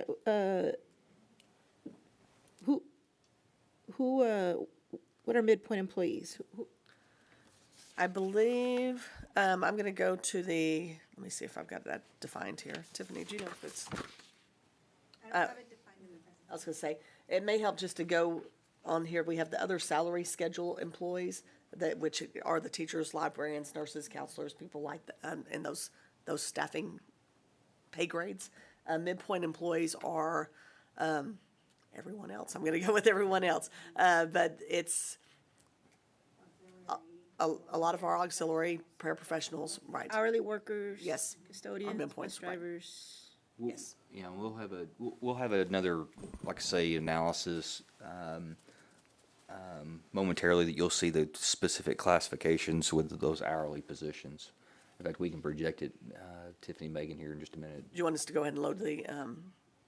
Yeah, I think so, because one of the questions that we've been asked is, okay, well, if we adjust auxiliary, which again, this is not about warranted or worth, but if if we adjust auxiliary, the challenge becomes compression and salary schedule compression. And what I mean by that is if you just adjust, say, that entry level, that minimum entry level position to $15, which is the scenario that you have to go back in and you have to make adjustments throughout all 18 or 19 of those classifications.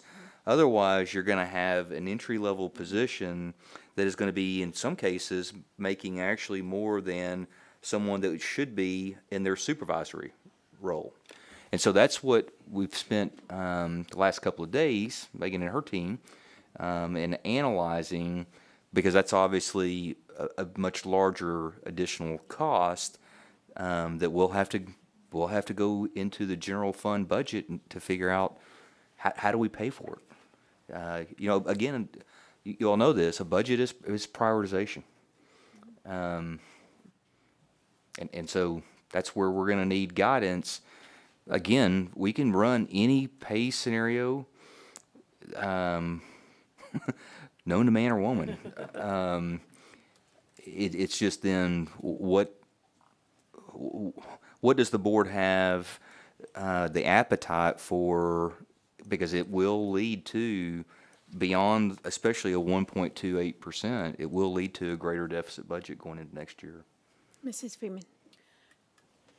Ms. Bradley, I asked the question before, but then you mentioned something and now I'm confused. Microphone. It's on. I guess I'm not talking into it. So, do we know, you mentioned something about grant-funded programs like child nutrition. So with the compensation of those that work in child nutrition, the 1.28% that we have here includes them. We know that they will, that's figured into that whole. They are part of the, they're part of the law when it says that there's two different pieces. So the TRA, the teacher retention allotment, is calculated based truly on classroom teacher counts. So let's put that on the side, and that's how the funding is generated. On the SSRA, the funding is generated on a dollar amount per student enrollment, and then it tells us that we have to give it to all employees other than administrators. So yes, they're included in the way we have to back into it. I just but wanted to be sure the that funding is not based on the counts, and that's why that percentage could be different for different districts based on, because you're getting it based on your enrollment, and if you are a district that has more employees, you're going to get less per student enrollment if that ratio is off, if that makes sense. That's why it's not a standard dollar amount like the teacher retention allotment. Does that make sense? Right. No. Okay. Yeah, so it's a hard concept because they're not at all similar. Dr. Harrell? Thanks. Yeah, Megan, and I had read this, so this is where, and I just want to piggyback on what Laura asked. So this part of the compensation plan is that $45 Yes, ma'am. per student. And so I had that it was to help increase the salaries of school counselors, librarians, nurses, and other non-administrative support staff, as well as teachers who do not qualify for raises under the new retention allotment.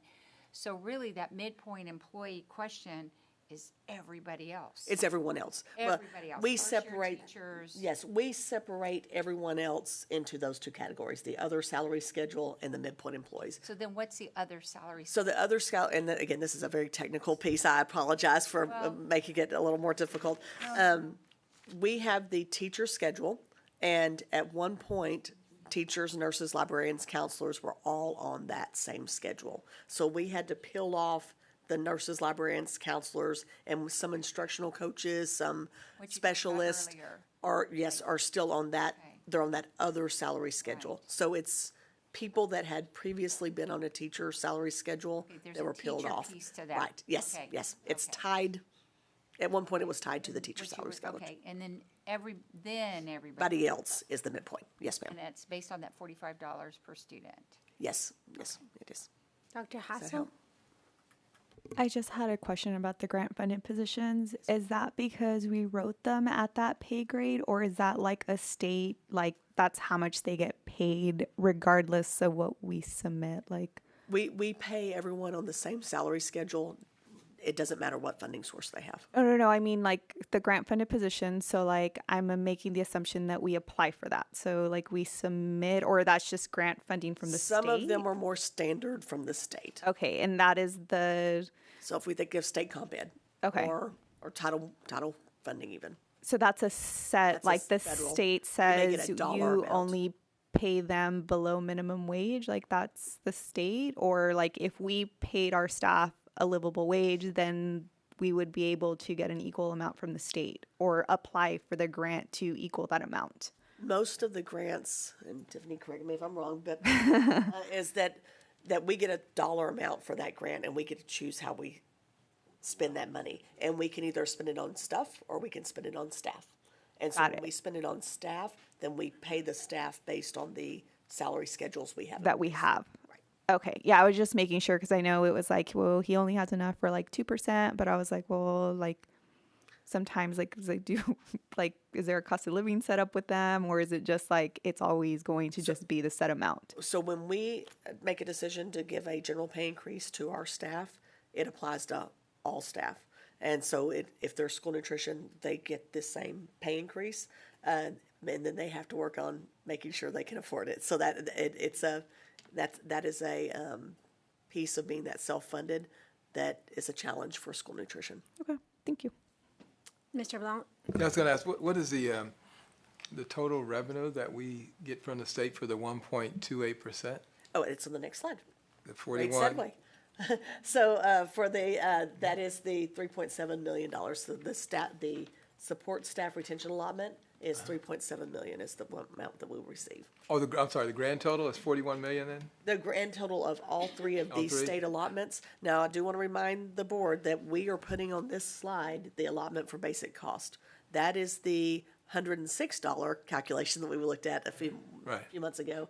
That can be used for a lot of things. It can be used for transportation and for utility cost and all of those things. We put that on that slide to show that it is additional money to the district, and we do spend more in transportation, more in utilities than we have received funding for.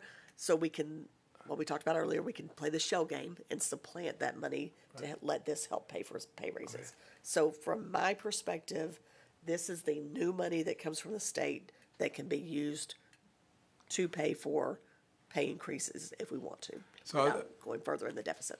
So, so if we compared the 1.28% to the 2%, what's the total dollars for the two? I'm just trying to figure out the delta, what goes into the deficit between the two. It's the 35.1 million to the 38 million at the So top. it'd be 3 million additional into the, okay. Yes. Good, thank you. And then Dr. Harrell? Oh, no, sorry. Okay.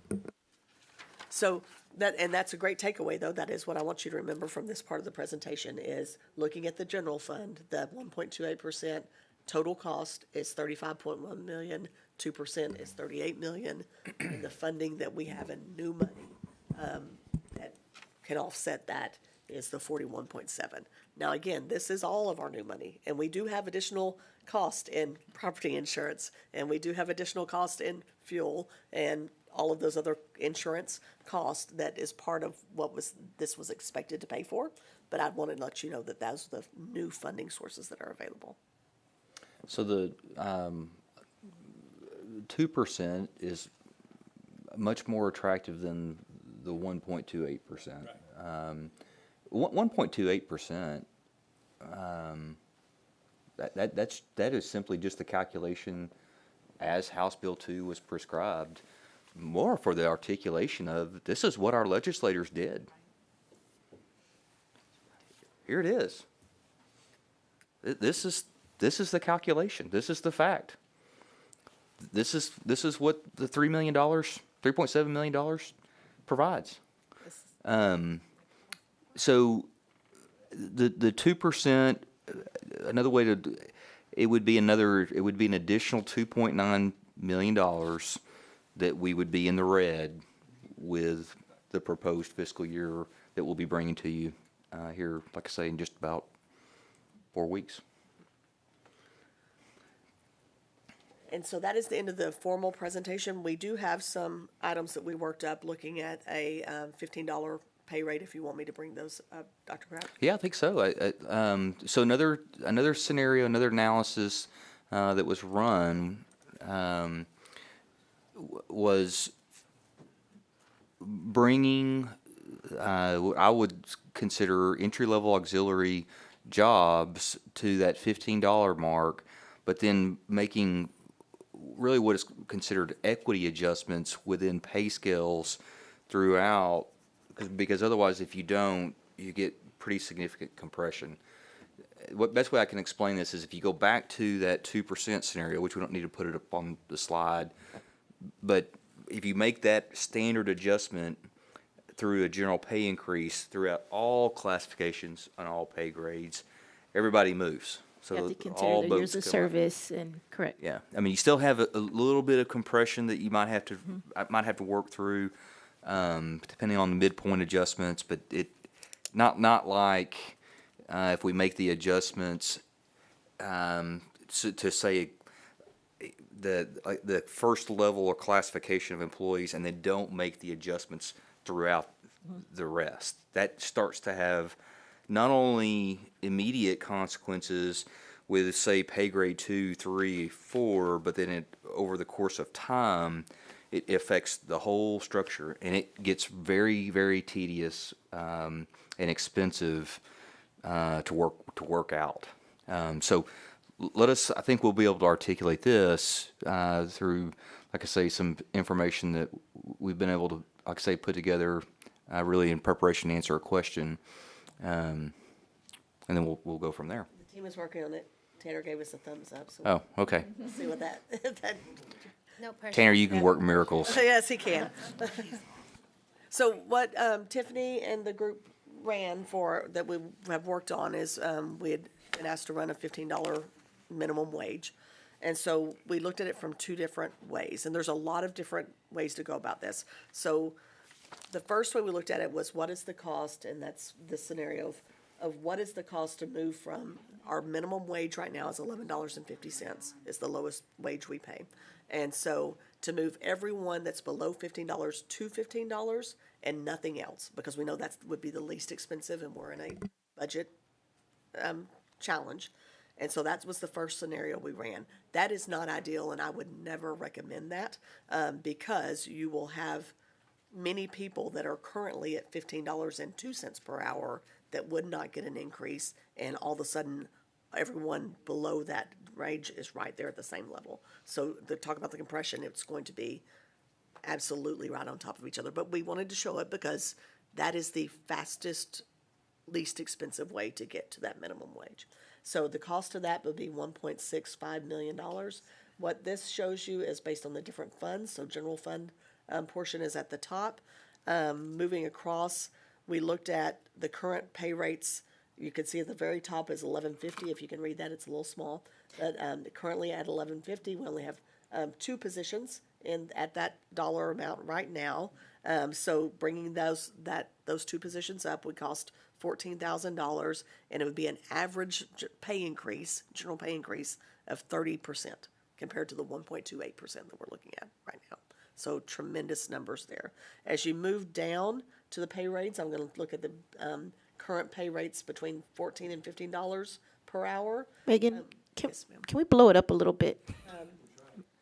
Oh, all right. Okay. Yeah, Tiffany will attach it in board docs so you can pull it up yourself. Oh, perfect. We do have a question for Mrs. Freeman. I'll wait. Okay, I'm sorry. So in the middle of the page, the current pay rates between $14 and $15 per hour currently. We have two areas that we're looking at there. We have 51 employees that are where it's going to be between a 5 and 10% general pay increase to get there. And then we have 558 employees that would be less than a 5% general pay increase to get there. And you can see the cost of those and what the average general pay increase would be for those positions. Does that make sense, what we're trying to show? Again, this is the scenario that would just bring everyone below $15 per hour to $15 per hour. And I hope I adequately explained why I don't think that's a good idea. So then what we looked at was, okay, how could we, seeing the variation of the general pay increase over on the right-hand side, you can see that they go from roughly 3.1% to 26%. That is such a wide range that you really can't apply that to classifications of employees throughout the system to not create compression through that system. And so we talked about how else could we run this to make this work. And so the best way we came up with, and I'm open for any other ideas, is to go with a $3.50 per hour increase, bringing everyone up what it would take to get the $11.50 up to $15. Excuse me. So we did that, and that's the next slide. I don't know if you can show that, Tanner. So, and that would keep the compression at the current levels for the employees in the pay grades, the hourly pay grades. It does still create compression. I don't want to make you think that it doesn't, because we have supervisors that are at the low end of the pay grade scale for professional employees that supervise these employees, that we would start to cross those levels by doing this. So there is still a compression problem with this. We did not look at any professional pay grades on this, only the non-exempt pay grades. So if we gave every hourly employee a $3.50 pay increase, the cost to the general fund would be $23.75 million. And the school nutrition fund is Fund 240, that's $4 million.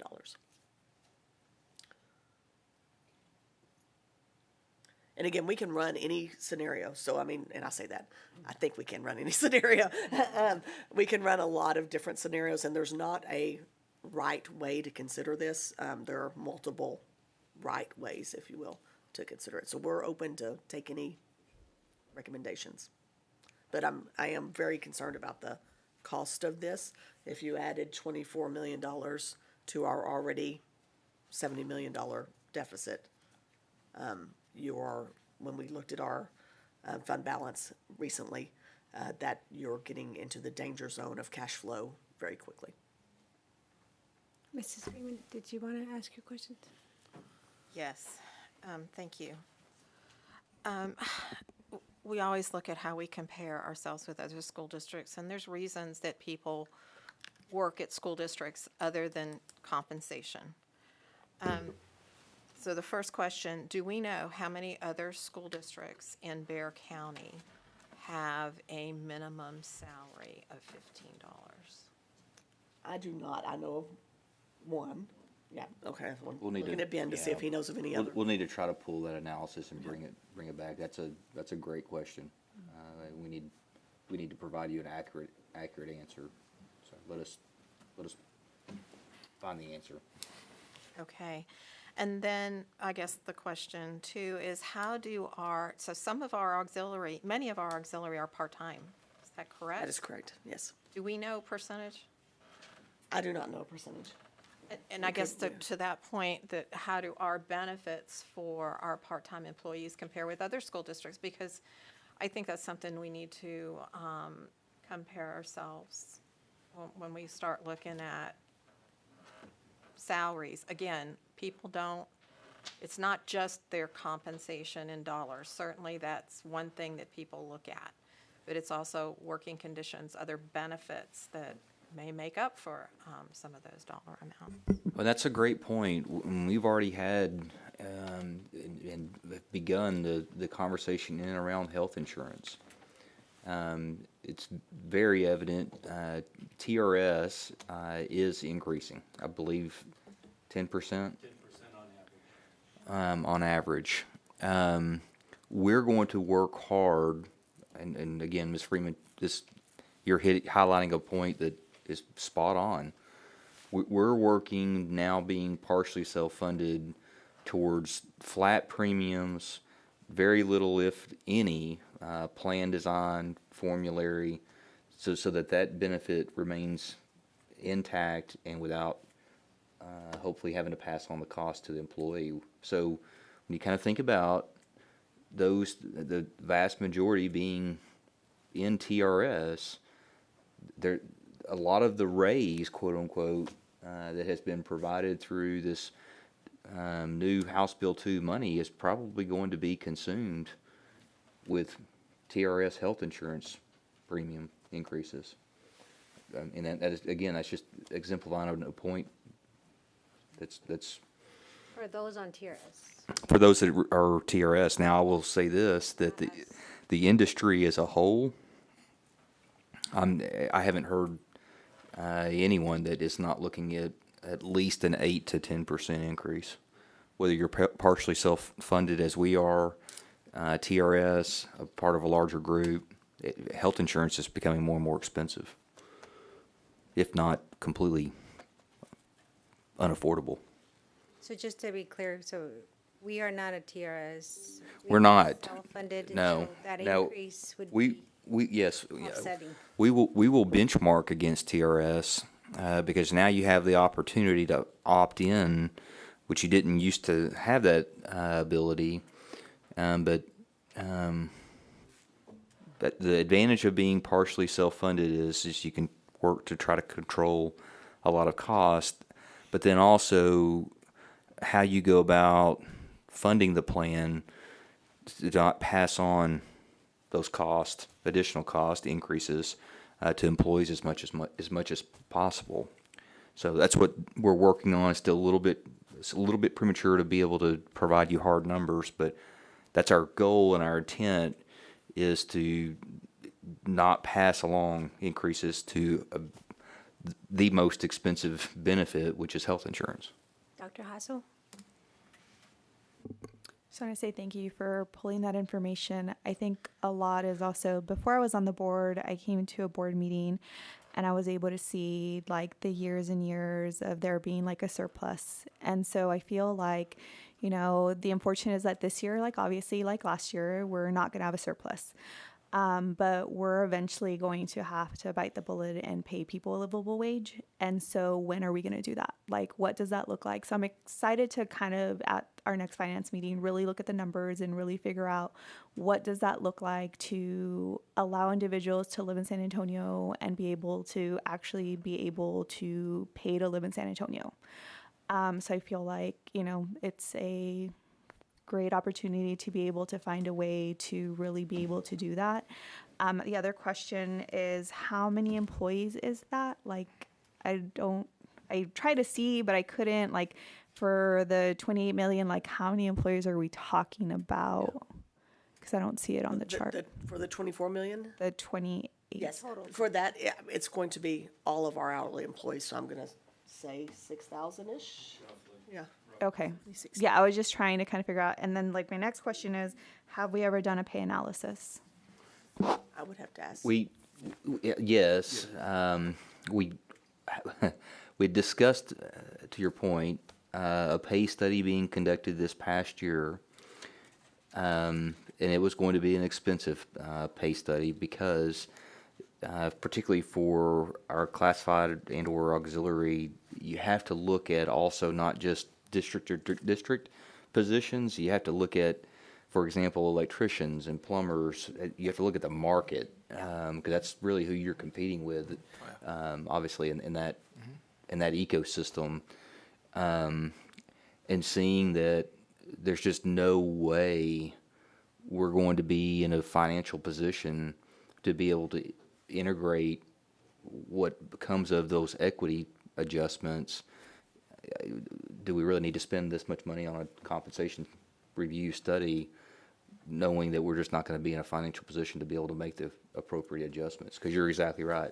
And you're exactly also spot on, Dr. Hasso, that the longer this goes, the harder and much more expensive it gets to try to come back and fix. I mean, and when do we get to a point that we have like no employees that are here with us? So, I mean, it really is one of those where it's like, you know, what do we do in this situation, and how do we make sure that we are looking at how much people are making? Because we do come to a point, I mean, we already have a good amount of spots that are open. And I mean, I get it, like certain jobs like electrician, HVAC, like you can go plumber, you can go and make some really good money. And what does that look like? Like, how do we find a way to figure out, like, how do we have those jobs still here, and how do we make sure that they're making a livable wage because, or, you know, a competitive wage, because they are jobs that are needed. And I mean, we talk about that a lot on the high school program side, because we want high school students to be able to get the opportunities to have these jobs, to have these internships, because these are high demand jobs. And how do we make sure that we're compensating people the right way to have them here and to be part of the NISD group family? Mrs. Freeman? Yeah. Well said. Yeah, I don't disagree with the premise that we need to pay our employees with more money. I just don't know where the money comes from. To the comment about we've had budget surpluses before, I'd say that's so we may have approved a budget. We've still approved deficit budgets in the past. It's just never been, Bobby, you're with me. It's never been well advertised, but at the very beginning of the year, we have a deficit budget. So it may look like we've come out, we have a surplus, but we really did not. Our general fund has always been very clear. It's been publicized how much we have in the general fund. And it's because that we've kept the 3 to 4 months of operating expenses in that, and we've been frugal in the past, that we're not in a position like some school districts are where they're doing RIFs. And there are school districts across the state of Texas who are talking about RIFs right now. So I think we've been, I think we've been responsible or fiscally responsible with the money that we've had. It's the state that has chosen not to fund not to be able to fund us so that we could pay the salaries. If we were all funded, we would see every school district in the city, at least in Bexar County, at $15 an hour, and we don't have that. That doesn't mean we shouldn't be at the top, but then we have to find out or figure out where that money or where those dollars are going to come from. And that is a reduction in force, just for those that may not know what that is. Thank you. And we bit the bullet the last couple of years. Last year, we knew that we approved compensation packages with the hope that we were going to get more money from the legislature. There were several special sessions, and it was presented to us at this board. The board looked at it, and we knew that we were at 89% of our expenditures were going into salaries at that time. And we know that 90% is a critical mass level, or however you want to look at it. But so we did what we thought was correct in the past.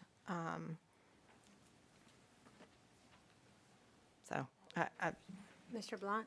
Yes, I was just going to add, the other part of the picture is, and we have to remember, we'll start with the state, okay?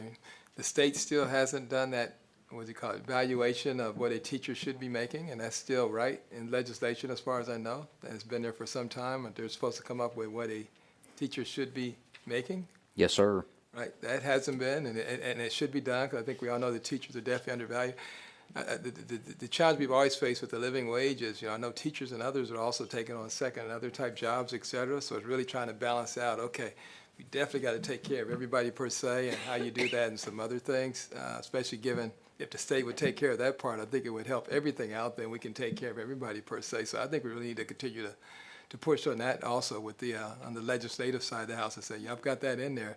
Why don't we really at least say what it should be, even though we may not be able to get there today.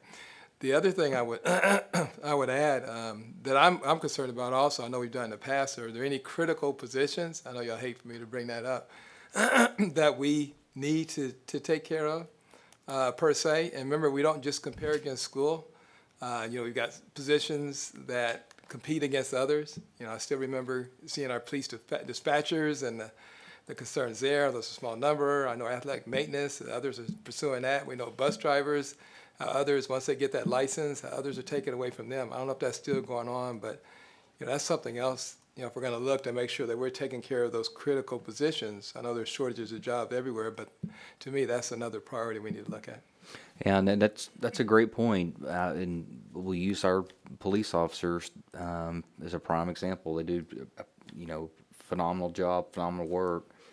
How do, because that's an area that, yes, it's hard for us to maintain just a level of competition, not even I shouldn't even say that, a level of competition, to maintain somewhat competitive, particularly with San Antonio and Bexar County Sheriff's Department. And so we, implemented the longevity stipend. It just, like I say, it very much so is affordability and prioritization, and it's today's critical need, Mr. Blunt, is tomorrow's in the waiting. It's kind of one of those situations. And we can definitely look, like I say, take a hard look. We're trying to do some things with, like I say, relocation stipends and some other areas that are deemed critical need, special education positions, bilingual instructors, English instructors. These are difficult to find, and so we're trying to be creative as we possibly can. Ms. Zapata?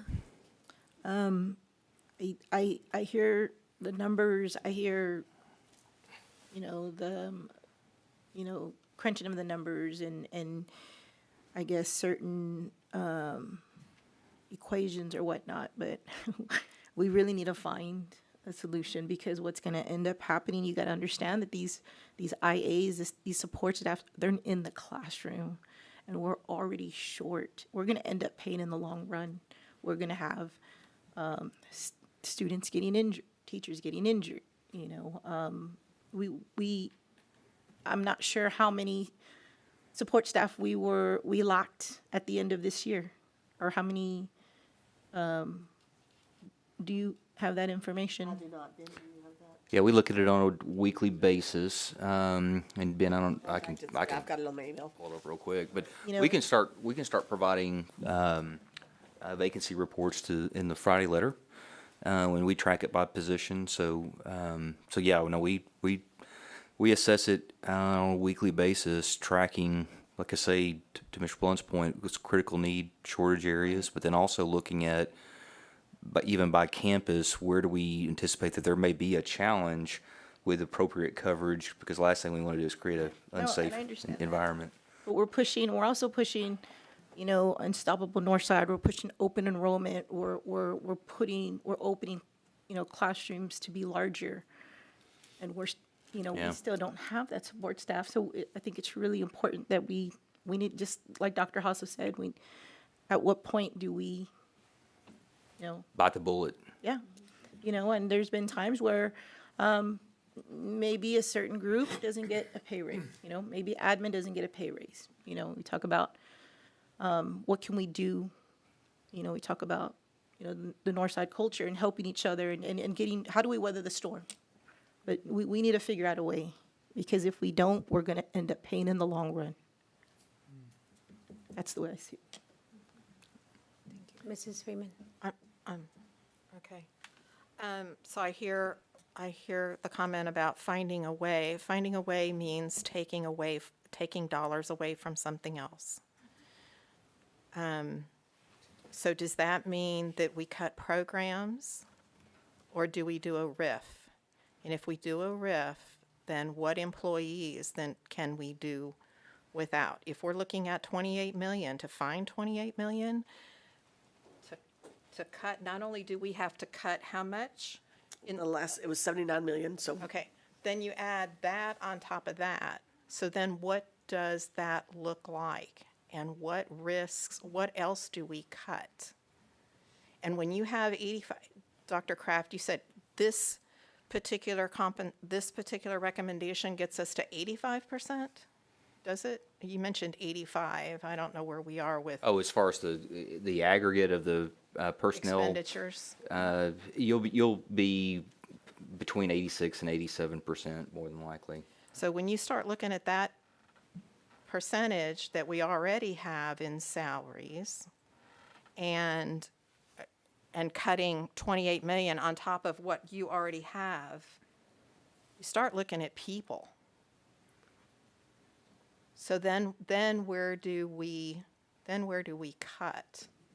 And I suggest this board, if we start looking at additional dollars with other than what's presented here as a recommendation, then we start looking at what we're going to cut specifically and what that actually means. Yeah, and there's a formal process, just as a reminder, that is outlined in board policy in regards to a reduction in force, but then also there's a furlough policy as well, that is not ideal. But Ms. Freeman, I think you alluded to, there are districts, unfortunately, that are already finding themselves in that position. And it's just, again, a budget is a reflection of a prioritization.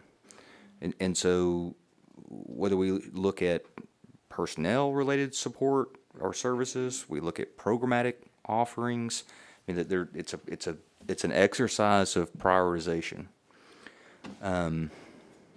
Knowing that we're always going to have the ability to have running water and turn the lights on, and I mean, they're going to be fixed costs. This is where it gets tough, because I don't want to say the bigger levers we've already pulled, which is class size ratios, looking at not absorbing administrative positions. Zero-based budgeting at the central Zero-based level. budgeting, thank you. There's just not, we're getting close to where we're to the bone. So something systematically has to then change to be able to get there. Mr. Saucedo? No, my comments was about the unfilled positions for the maintenance, and I think you brought that up, getting the Yeah. list. I think we're at 50% for HVAC. You know, we're turning 75. We celebrated our 75th anniversary. A lot of our schools are already aging out. We need maintenance guys out there fixing the equipment that it's already old. And at 50%, how are we going to get workers to fill those work orders? I know we did the survey here back a while ago where a lot of the concerns were our maintenance orders, how they take so long. Well, it takes so long because we don't have enough people to go fix them at a timely manner. You know, and it all goes back to, I was at an event in one of the schools. I walked into the bathroom and the faucets were all broken, none of the water worked, no soap. This is stuff that is going to affect our children. And we took an oath to provide a clean and safe environment, and we're not, because there's, how do they wash their hands? You know what I'm saying? And this is reality. You know, I walked in there and I'm going like, this is one of our schools, and whether it was through vandalism, whatever, how it's going to take a plumber to go out there and fix a work order who's already backlogged. So it's when we talk about priorities, we're funded through attendance. A child gets sick, gets a little stomach virus because he didn't wash his hands. It's a cycle. Yeah, no, absolutely. And right now we have 87 vacancies in our maintenance department. I don't know how many, Jacobs, I don't know how many are HVAC technicians. We have 182 vacancies in instructional assistants. So, again, of course, we're in the midst of the hiring season as well. So, but yeah, no, I mean, like I say, it is absolutely an exercise of prioritization. I'm comfortable at this point, again, with this 1.28%. I start getting a little bit less comfortable with a 2% general pay increase. But when we start talking about working to trim $25, $26, $27 million, that's a different conversation. Glad to lead the charge, but it's a very different conversation. And Dr. Kraft, I think it's important that the board understands that we budget our staffing and salaries based on the fill rate at the time that we pull the budget file. So if we had 182 vacancies of instructional aides, that's what we budget. So if we fill it more than that, it's going to be a deficit from that. So I think that's important to know. We want to fill them, but we have to be prepared for that. That when we fill it more than what we planned for, then that's going to be even harder. You into mean the they budget. include the projections for the vacancies currently? We take an average fill rate for the year and do that based on position to calculate what we're actually budgeting on. So while we keep those positions open and we hope they fill them, if we truly get to 100% filled, that's a deficit right there. Dr. Haas? So we do that on purpose because we don't want to over budget what we're really going to spend. We want to be realistic on what we think we're going to spend. I mean, I feel like what I want to do is really just look at different scenarios. Like, I feel like we owe it to the employees in Northside to really look at multiple scenarios and see what is the best option. And I feel like that's what we'll do at the finance meeting. I did just have a question on this chart. So there's a star next to 2 of the funding sources and it says funds approved by the board, but the other ones are not approved by the board. The board approves 3 budgets. They approve the general fund, the school nutrition fund, and the debt service fund. So that's 199, 240, 240, and 599. and then the rest of them are They are administratively budgeted. The board does not approve those budgets. okay. That's Yeah, per TEA. got it. Because I was like, that's like the smaller amount. I was Yes. like, what's I was like, mathematically this isn't adding up for me. So I was just trying to figure that out. Okay, that was it. Mrs. Freeman? Yeah, help me. So the average campus, and I know that there is no average campus, right? Because every campus is very individual. But how many IAs do we employ in general? I mean, I'm sorry, go ahead. Total IAs in the district, Six. right around 1,000. Okay. And here's the other piece, and I'm just gonna speak, because Ms. Zapata, I know you had a question, kind of where we were sitting as the year ended. We ran about 100 vacancies on the IA in pretty much all year, right? We have 132 campuses, so when you look at it that way, it doesn't seem as terrible, although some campuses were completely staffed with IAs and some were not. So those are things, and like Dr. Kraft said, we'll look at certain campuses and triage those as necessary with our admin group. They do a great job with that. But one of the things when Dr. Kraft said, I told him, we've never been fully staffed in any area since I've been around. We've been a lot closer than we've been recently, but our numbers are also trending in the right direction to closer to fill than we've ever been since the pandemic started. So yes, it's not exactly where we want to be, but it's a lot better than where we've been. So I just want to give some context to that as well, as we're talking through all this. Dr. Harrell? Thanks. I know we were talking about the zero budget, kind of keeping that in mind. And you mentioned people, but programs also could be on the chopping block too. And I don't have a question around that. I just want to make sure I remember, are there some big money programs? And then I guess what I would like to do is wait till all that information comes to help prioritize some of these things. Is there something, a report that possibly shows, I know on the, trying to think what the report is that we get that shows teacher turnover, but do we have turnover rates for other work groups, employee groups? Do we have a high retention rate for our bus drivers? Or, I'm just looking at as much information as I can get to help think about this idea of prioritization.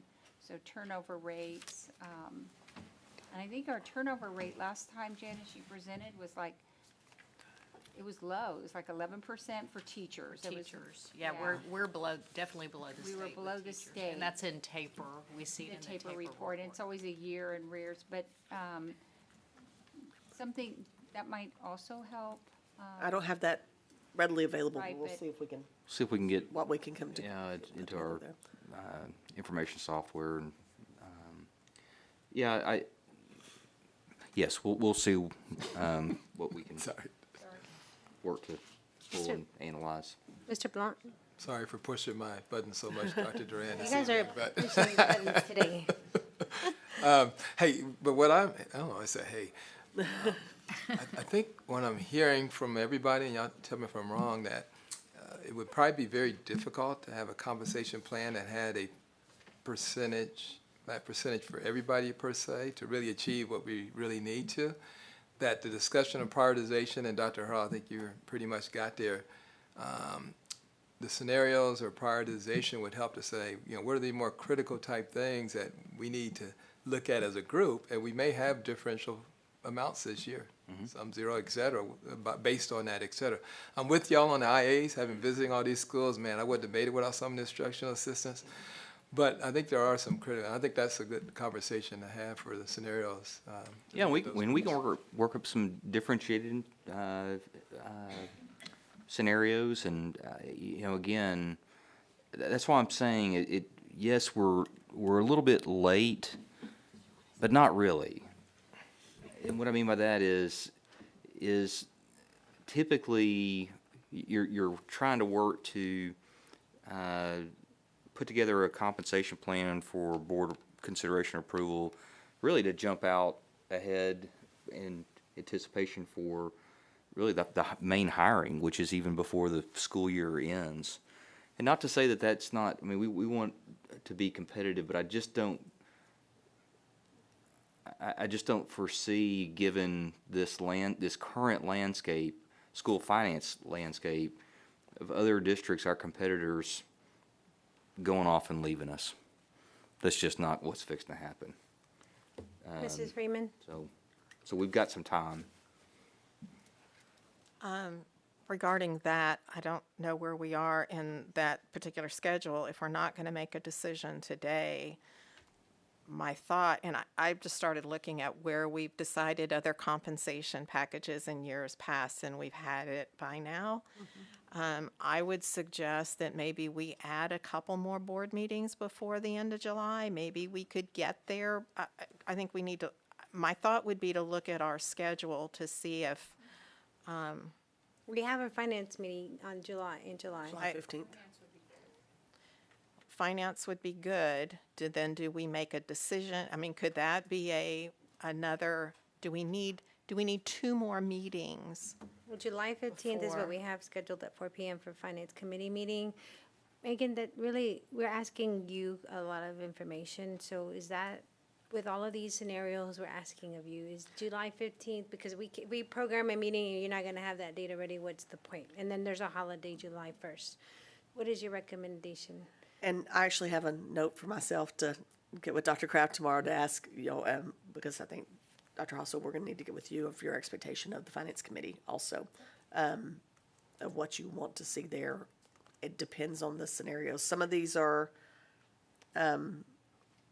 we already have information, but when we look at some of these items of, look at big dollar programs, that's a very generic ask. We'll need a lot more direction on what to pull that for. Are we looking at, I don't know, magnet program cost? Are we looking at, specific choir cost? All those, I mean, there's, that is very broad. But I wanted, and Megan, I don't mean to interrupt, but the reality is this. For us to make big programmatic and/or personnel changes at this juncture going into this upcoming school year, that's going to be really difficult to do. There's timing issues, there's legal issues, there's contractual issues. So we're not going to find ourselves in a position of all of a sudden being able to quickly turn this entire ship on a 90-degree. those conversations, like for example, programmatic reviews, then what does that look like? What is the redesign or new design going forward, which you make those adjustments and changes all through basically the course of next school year? I'll give you a prime example, and it's one that's being discussed, and it's a big dollar item, and it has to do with how we provide really an inclusive, optimal, but an inclusive education environment for the 18% of our special education students, or at least the vast majority. And there's a co-teach model, which is what we implement. And then there's a content mastery model. And I can tell you that the cost differential between those two models is a lot of money. Like could completely wipe out the deficit budget that we're just describing right now. So the co-teach model is the one that's most expensive? Absolutely. There's another certified teacher in the room. And you've single-handedly solved every special education shortage challenge we've ever experienced. But that's just an example. So I think what I'm hearing, and just in summary, right, I think we've all had a lot of opinions today, is that we're not going to make a decision today. We're going to move this to our next meeting. But going back to Mrs. Freeman's question, right now we have July 15th for Finance Committee. We have a holiday next week. Can I ask that the board members summarize your ask to us so that we can make sure that, you know, I've taken a lot of notes, but I don't know that I'm Getting it all. Yeah, I need, yeah, if you could send emails that, would that be an adequate way, or do we want to have them ask Monica? Can we send or- it to myself and Dr. Craven? We can compile it and give you one so you're not getting. Okay, and that way we'll know exactly what to run, and Right. and then I can give you a better estimate. We will have everything we can have for you for July 15th. I mean, that will of course be our goal. Does that work, Dr. Craven? It does for me, and then again, on the 22nd, we'll have another called board meeting. So, I mean, we'll turn right back around and have another meeting, and then 15th is we finance, have, and then 22nd. and I know that, like I say, we're talking about some different team building activities. 30th. But we'll have the 30th. I mean, we can might bring need in to, we things. might need to transition that to Finance. a finance meeting, and we'll pick up team of 8. The 22nd's our regular meeting though, right? Correct. So it's not a called, should we, I guess my concern is if we only have one more meeting and we're not ready and then we go to the 22nd, do we have another meeting, or would the agenda topic then for the 15th be possible, discussion and possible approval? I'm sorry? Not in Finance Committee. Oh, no, we can't. Only So in the do we talk about it being a called meeting then? We can make it a call. And I just don't know how many times we kick the can down the road without, or do, What about discussion in the Finance Committee and then make the decision, hopefully the 22nd? Is that doable? I think that, That was a plan. yeah, again, from our current financial standpoint, the recommendation that you see before you is 1.28%. That's what was prescribed in House Bill 2. I don't like it any more than anyone. But that's what basically we can afford unless we go in and start making some really dramatic moves. And that's not to say that as a board you can't, we've done this, you've done this. You can go in the fall and you can make adjustments to compensation. And it has to be, the board has to take that action. We can't take that from an administrative action standpoint, but as a board, you can approve an ancillary compensation plan. It gets a little bit complicated. It gets from a business information system calculation standpoint, it's work. But but that's also an option. So the reason I'm saying is the compensation is really vitally important, and I just don't want to haphazardly go about this. This is your greatest variable, most important variable in your fiscal year 26 budget. And what I'm hearing is that they want more time to further discuss and just make the right decision. Is that what I'm hearing? Is they don't want Well, I think that you're going to need more information. It's not just us needing really necessarily more time for these analyses, which we're happy to conduct, but there's also then the time needed to really be able to see the data, and then begin to assess again prioritization.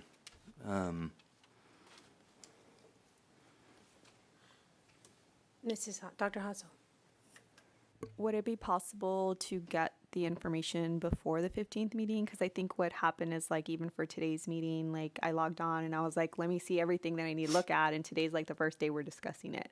Like, is there a way to get the information? I'm looking at the wrong spot. Is there a way to get the information? I need to. Before the 15th meeting to then be able to give you, like, let's say, make-believe date, right? The 8th or something, to then look at the data ourselves and then be like, okay, like, I feel comfortable with these packets, or I still have additional requests that can then be accommodated by the 15th, to then be able to really sit down on the 15th and sit down and be like, okay, from everything, I have all the information that I need, that I feel comfortable being able to do that. Because what I would hate is that we show up the 15th, look at the information 2 or 3 days before, and then bombard you with more questions. Like, realistically, what does that look like? It depends on what's requested and how readily available that information can be compiled. So number one, getting the list of what you want first, and then letting us analyze. Some things we're probably able to get to very quickly. Other things we won't. I'm going to go back to the big dollar programs. I don't know that we can even get to the estimate of a cost of a program quickly, because it's not as easy as just running a report and say, what is the cost of X program? Because you have to look at it in staffing, software, all of those things. And it's not easy. The $15 per hour, that's easy. We can run it. We've got a database that's huge, and we can run different scenarios on. I think it's much easier to get to the data for increases in a budget than it is for decreases in a budget. And unfortunately, we need to balance both of those to make decisions.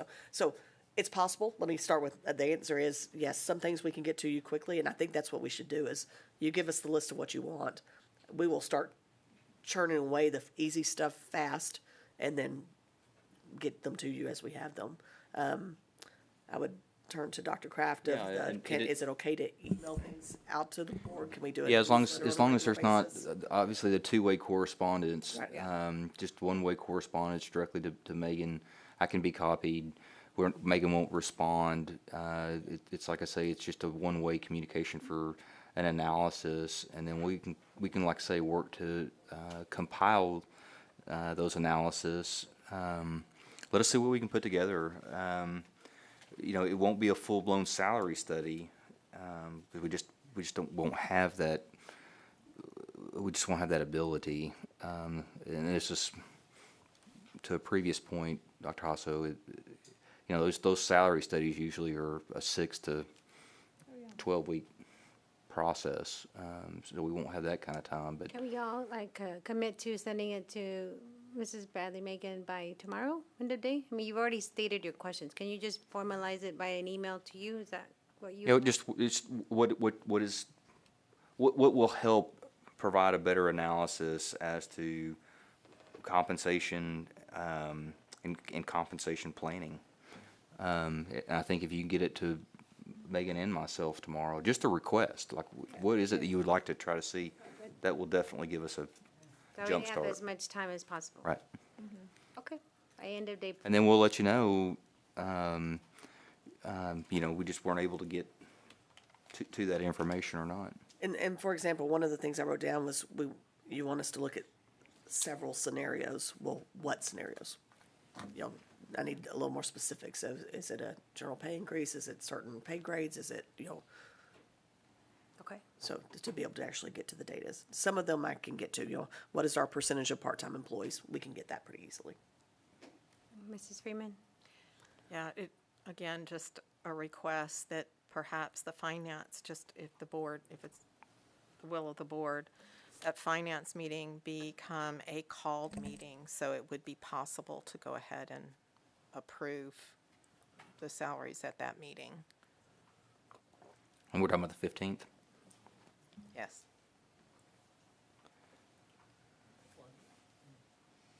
All right, now we've got it scheduled for 4 o'clock, so it's really the pleasure of the board. See if we can get there on the 15th, just to see if we can get there on the 15th. Otherwise, if we wait till the 22nd, then if there's something else, then it would go to the August.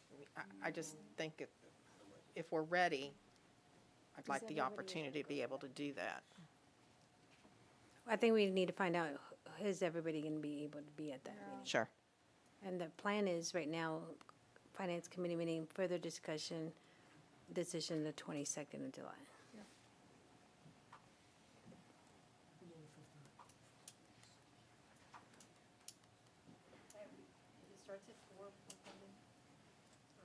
Or 6. July's a good month for educators, so I'm good. Keep it at 4. I said it. I was like, 4:30? Yeah, I was like, that's fine. Okay. If, real quick, I wouldn't suggest 4 though. Anytime you change times as a board, the public is sometimes concerned about why are you having it Who's changing earlier. it? If we did. Oh, I wouldn't have it earlier. So do we? The Finance Committee is, Do it. my understanding is normally at 4, board meetings are normally at 6. Yeah, so I mean, But but yeah, I wouldn't. We would just I'm okay keep with it it. as So scheduled. we're going to change the Finance Committee from on the 15th. We're going to change it to a called meeting.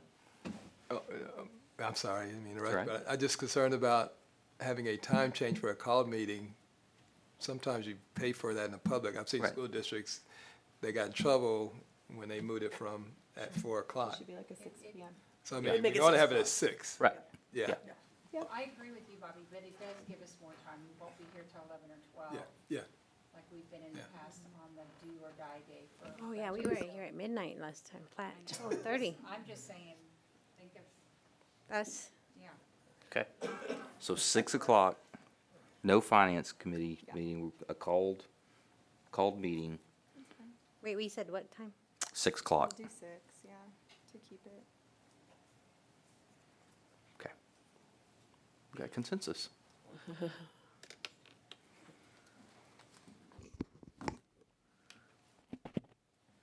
And you'll send us an email by close of business tomorrow of the scenarios. Oh, is it not? It should be megan.bradley@nisd.net. So MEGAN.BRADLEY.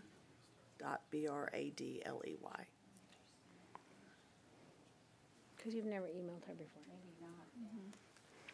Okay, so is there a motion to table this discussion? Do we have the motion for that? No, you don't. You can just- Okay, awesome.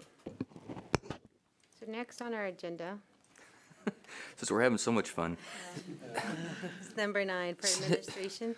Senate Bill 401, we wanted to just go ahead and put this on your radar because we are going to have policy in place prior to the start of the school year, but anticipate really prior to practices getting ready to resume with UIL competition.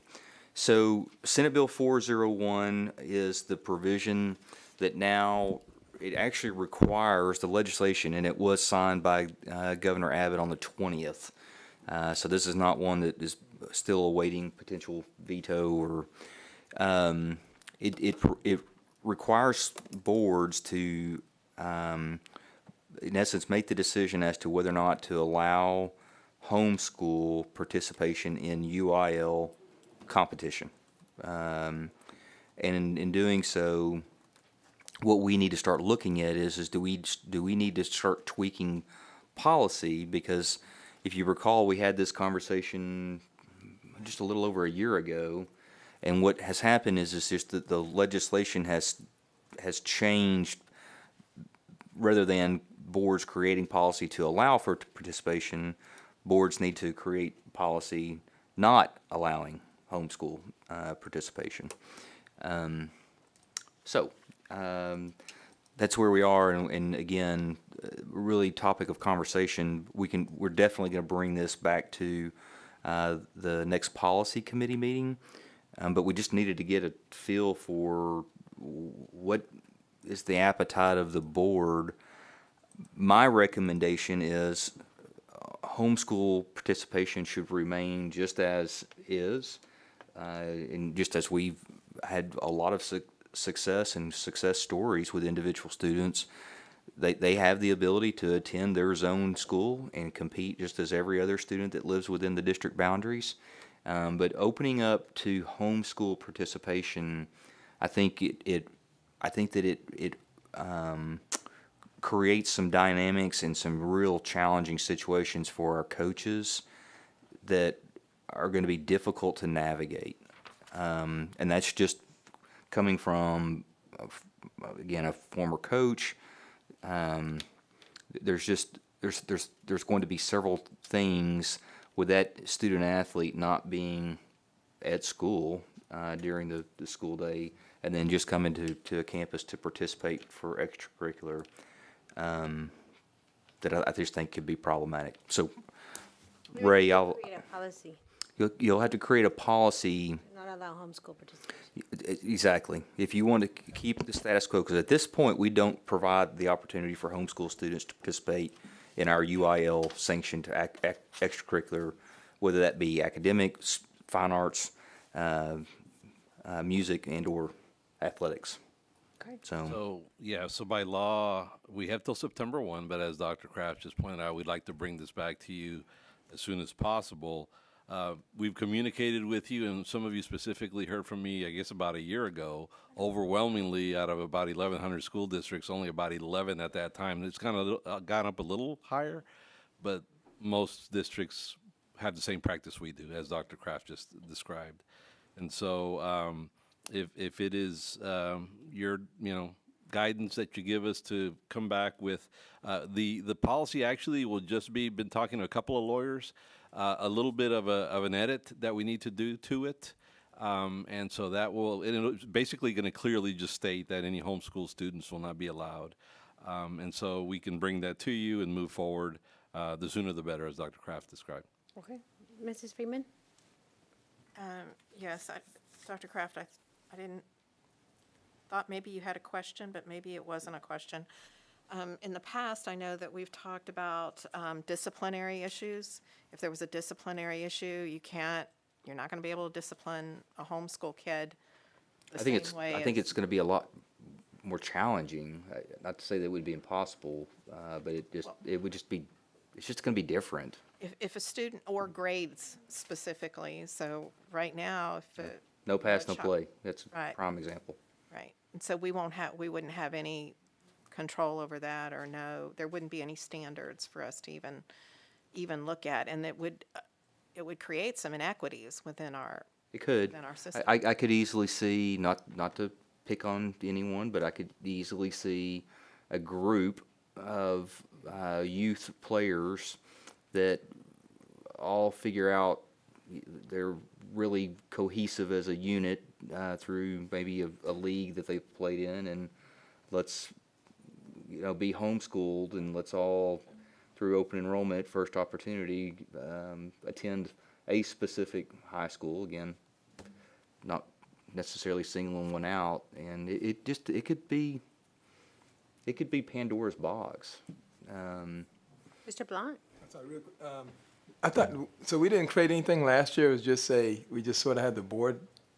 It changed. Right. So you may be thinking, Mr. Blunt, we did bring this policy to you during COVID because we did allow during that period for virtual or remote kids to participate. Then we brought it back to you, went back to our normal practice, whereas that's where we're at now. So we would change that portion that we did during COVID? No, actually, what we would do different this time is that piece would remain the same. We would just clearly state that homeschool students would not be allowed to participate.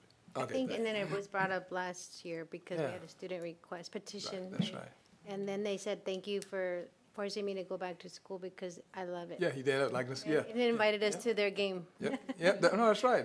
And I won a- forgot, that's and all. won a And dis- one. district championship. To your question, Mr. Blunt, we did, one of the attorneys actually said, as it stands now, it would work. Oh, okay. But however, we want to be explicit and say, moving forward, because of this new legislation, to say homeschool will not be allowed. Just to make it clear. Exactly. Okay, thank you. And I'll just add real quick, the other part of it too is from a student standpoint, my opinion is it's not good either.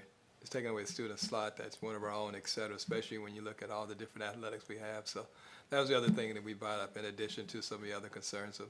There's so much more though to being with your team during school, the motivation part, the commodity, the team building, like it's so much more fluid when you're at school with those that you play. I mean, that's what work team building, all of that is about the experience, I think, and you lose some of that. We agree, and certainly we'll bring then, with your guidance, an edit to that policy that we can move forward with. Do want to also introduce it, because I had him come in here, our new athletic director, and now outgoing athletic director. We have So they Conrad can go Hernandez home. and Stan Lang still with us too, so.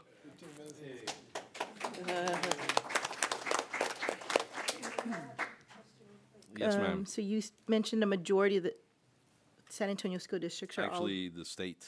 Oh, nice. So no one is. Yeah, I don't know of any Bexar County district that allows it. And again, to give you some perspective, the That would- last time I checked, of the 1,100 school districts, only about a dozen allowed it. Dr. Harrell? Correct me if I'm wrong now, homeschool kiddos are part of the voucher program, so, right? Correct. So if a kid stays at home, they get $10,000. Well, when you say part of the voucher program, keep in mind the vouchers will have to go to a licensed, Program. conforming, yeah, so I don't want to say it is, but, Could be. It could be, so yeah, I don't feel as bad. okay. Welcome, sir. Thank you for coming tonight. He'll bring you the policy next month. Okay. And so that leaves us, that was just for information, sir. Are we okay to move on to number 10? Yes, ma'am. Okay. So the representative assignments with the board committees, just to make sure we're all on the same page.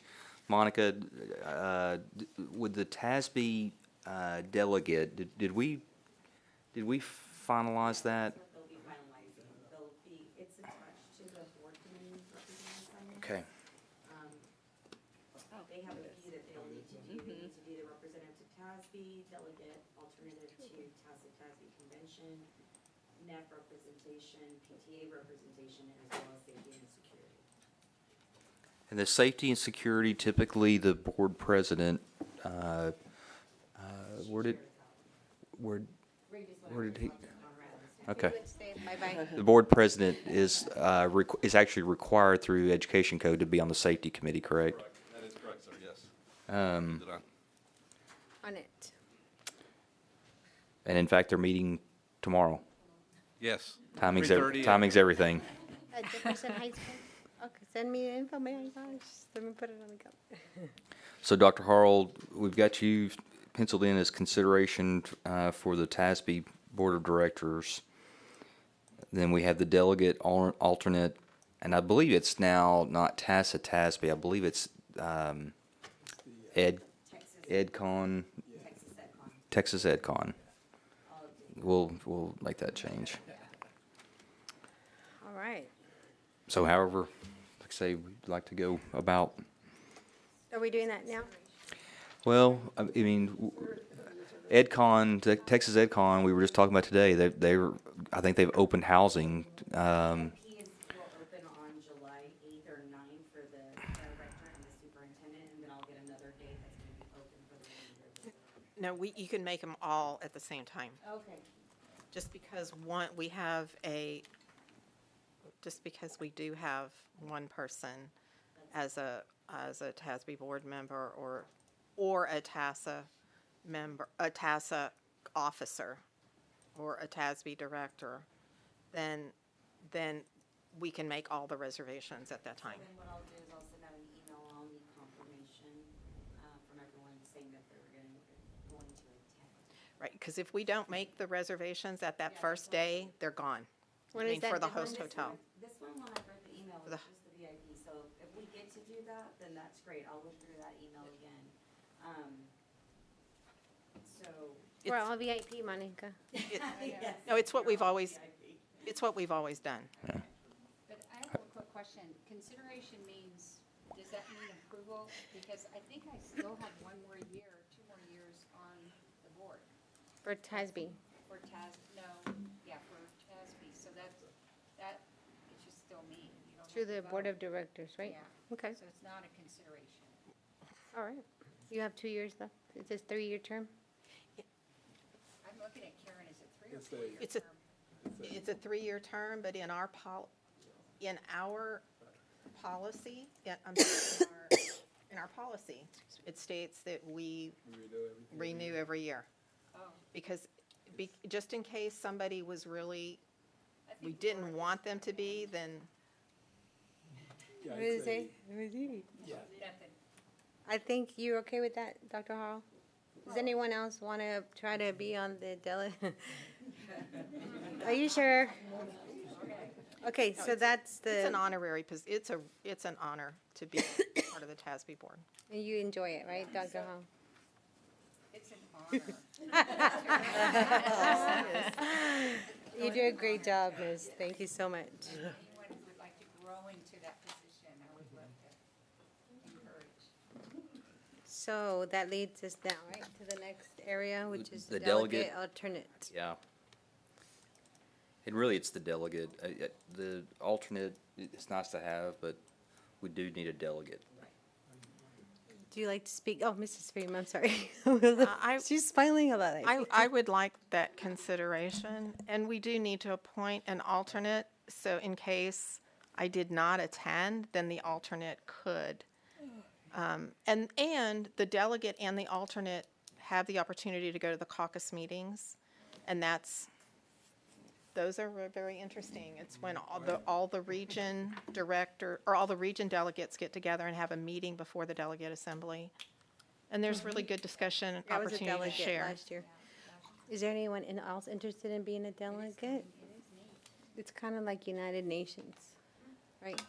And you sit in the back, and if she has to go to the restroom or something, you run up and you sit in that seat and vote if there's a vote. It's really fun. Anybody? Try to sell. Well, I was just, like, Bobby, maybe someone else could do PTA, because you've done that before, right? No. That's He not likes bad. it. Why are you giving away my only position I'm asking for? I mean, I don't have anything else. I'm not chairing anything. It's like, come on. I only had it for, how long did I have? I only had it for 2 or 3 months. Yeah, it was something new. But other than that, So, Laura or David, are you interested, or Sonia, in being a delegate for the convention? I think it was, when is it? When is the date for that for that conference? I think that's like part of it, but I'm I think like, it's the end of when is it? September. And December? September. You're gonna be there for workshops anyway. Usually it's the last. oh yeah, that's right. September 26th? Yeah, that's fine as long as it's not August. So yeah. So that means Dr. Haas. September 11th through the 14th in Houston. Oh, September 11th. So that's middle of September this time. Yeah. That's okay still, Dr. Hassel?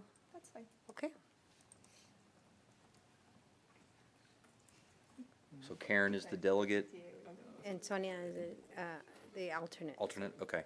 Does that, I think that's got us. Neff, For NEF. Dr. Harley, you had showed interest last year and you never, It's the one area I haven't Okay. participated in 12 years, so I So- was just saying if, okay. unless somebody else wants to do it, I've never done it, so. You wanna do it? No, you can do it. You wanna do my backup? Okay, David will be my backup. Vice versa. You think it's like Okay. And then safety and security, myself, and then Zapata, you had been interested in being the second individual on that. We just need a backup for PTA president. I mean representative, not president, sorry. That's my past life. Ms. Zapata? Okay. All right, we have a Perfect. full roster. We're great. We'd like to keep it simple.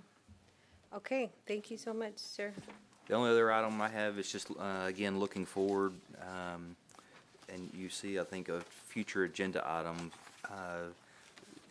We'll have a few things that we need to bring back, but obviously our primary focus is going to be in and around budget planning and following up with compensation analysis. We're going to have a few facility items, I believe. Sorry, I lost my future agenda item. Cheat sheet. Here we go. Sorry. We've got, like I say, the district baseball, softball complex coming back. This will be when we bring in some MOUs to include the AgriLife extension. Hopefully, we'll be bringing homes schematic design back. Again, primarily this meeting will be more budget planning. So some of these items, I say this because some of these items may get bumped or moved, just so that we can primarily focus on budget, if at all possible. So. The cell phone ban pass, we're gonna do policy on that? Yeah, cell phones. So that'll be forthcoming. We're in good shape. The law has, I believe, been signed by the governor, in obviously support of. We're going to be communicating with staff. In fact, they've already been given a heads up. Go ahead and write it into your student handbooks, and then we'll be bringing back policy for your consideration. My suggestion, recommendation at this point would be pretty well what we've already implemented from a security standpoint. In other words, really the education aspect of students. This is a mutual respect. Please keep the phones during instructional day in your backpack. There can be disciplinary consequences if it's removed during instructional time that the teacher doesn't endorse. And we just haven't had a lot of challenges with the policing of cell phones. So that's going to be my recommendation, and obviously across the board. Not as concerned about it for obvious reasons at the elementary level.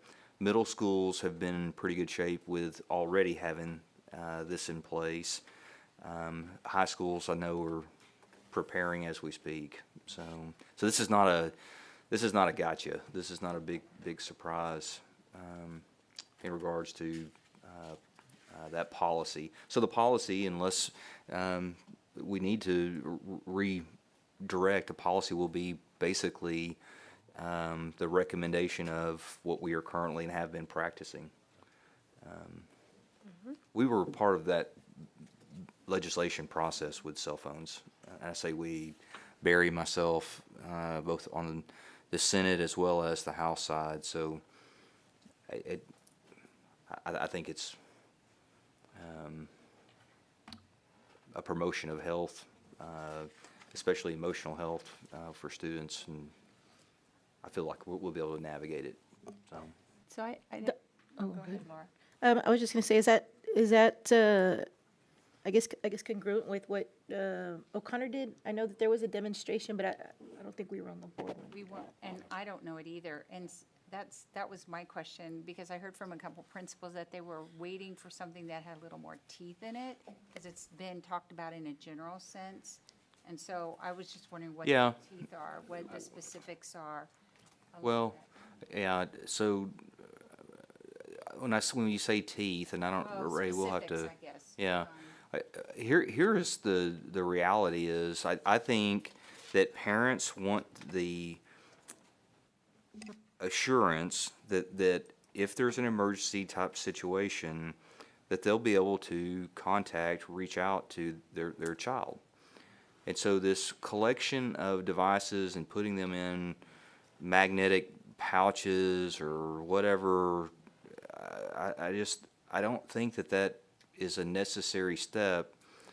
I mean, it's almost it's almost more like a control scenario that Ray and I were talking about. So, Now, so think it's a, what was it that O'Connor did? What were the I can Was it- speak to specifics that. of it? So Was it But I successful? mean- It sounded like it was successful. it was successful, and really, and Dr. Kraft and I were speaking this afternoon, and really what we've done mirrors actually what's in law now. So students can use them before and after school, during passing periods, and during lunch.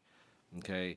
And so in case of an emergency, the conversation is with the teacher or the administrator about, hey, for whatever reason, I'd like to keep my phone on me, and we will allow that. And so what we have had already occur at O'Connor and other schools actually is, although we don't necessarily pick them up, some teachers already have the practice, and I thought a really good one in some schools where they have a charging cart, the way it describes. So they go into Ms. Zapata's classroom, they dropped off the phone, it charges while I'm there, and listening to my teacher, it's not with me at my desk. On their way out, they pick up the phone. And so that already has begun at some of our schools with some teachers on their own taking that initiative. Our phones, as Dr. Kraft said, have not been lighting up as far as issues from parents. I think the main thing is that they want to know that they do have access to their phones. So obviously, if that is taken advantage of, there's also in law now disciplinary measures that we, of course, as teachers and administrators can take if there's some misuse of that. But really, just generically speaking, that's what it is. Before, after school, during passing periods, lunch, and don't have them on your desk while the teacher's teaching. And that'll be written in the, That's in law, and that's what Right. we've been practicing. Yeah. student handbook and. and this policy will be just like any other policy in the sense of TASB will obviously give guidance, and then if we need to go in and change language to make it our own, as long as it's in compliance with the letter of the law, we'll have that opportunity to do so. Is this going to be across the board, or is this going to be just on some campuses if it works? No, it's across the board. The law. Okay. So we gotta follow it. Yeah, it's It across the started board. at middle school, we're proud to say, and on their own initiative. And then O'Connor piloted it this year with communication having begun the spring before. So this spring, we had all our high schools take the same approach that Rob, and I believe he presented at the secondary conference last week regarding the whole initiative. And he himself, again, not a lot of most parents, he said, supported it. They thought, yeah, give the attention to the teacher, not have your phone in front of you. Yeah. I think, Dr. Kraft, the law has a medical waiver and Yeah, there are some waivers, and those are kind of the technicalities that we just need to work with TASB Legal and refine. Yeah. thank you. Okay. Okay. So now we're moving into executive closed session. We want to thank all of you for coming. I don't know if I can say that. But we're now going to convene in accordance to the Texas Government Code, Section 551.071 through 084. No action will be taken in closed session, and any decisions will be made when the board reconvenes into open session.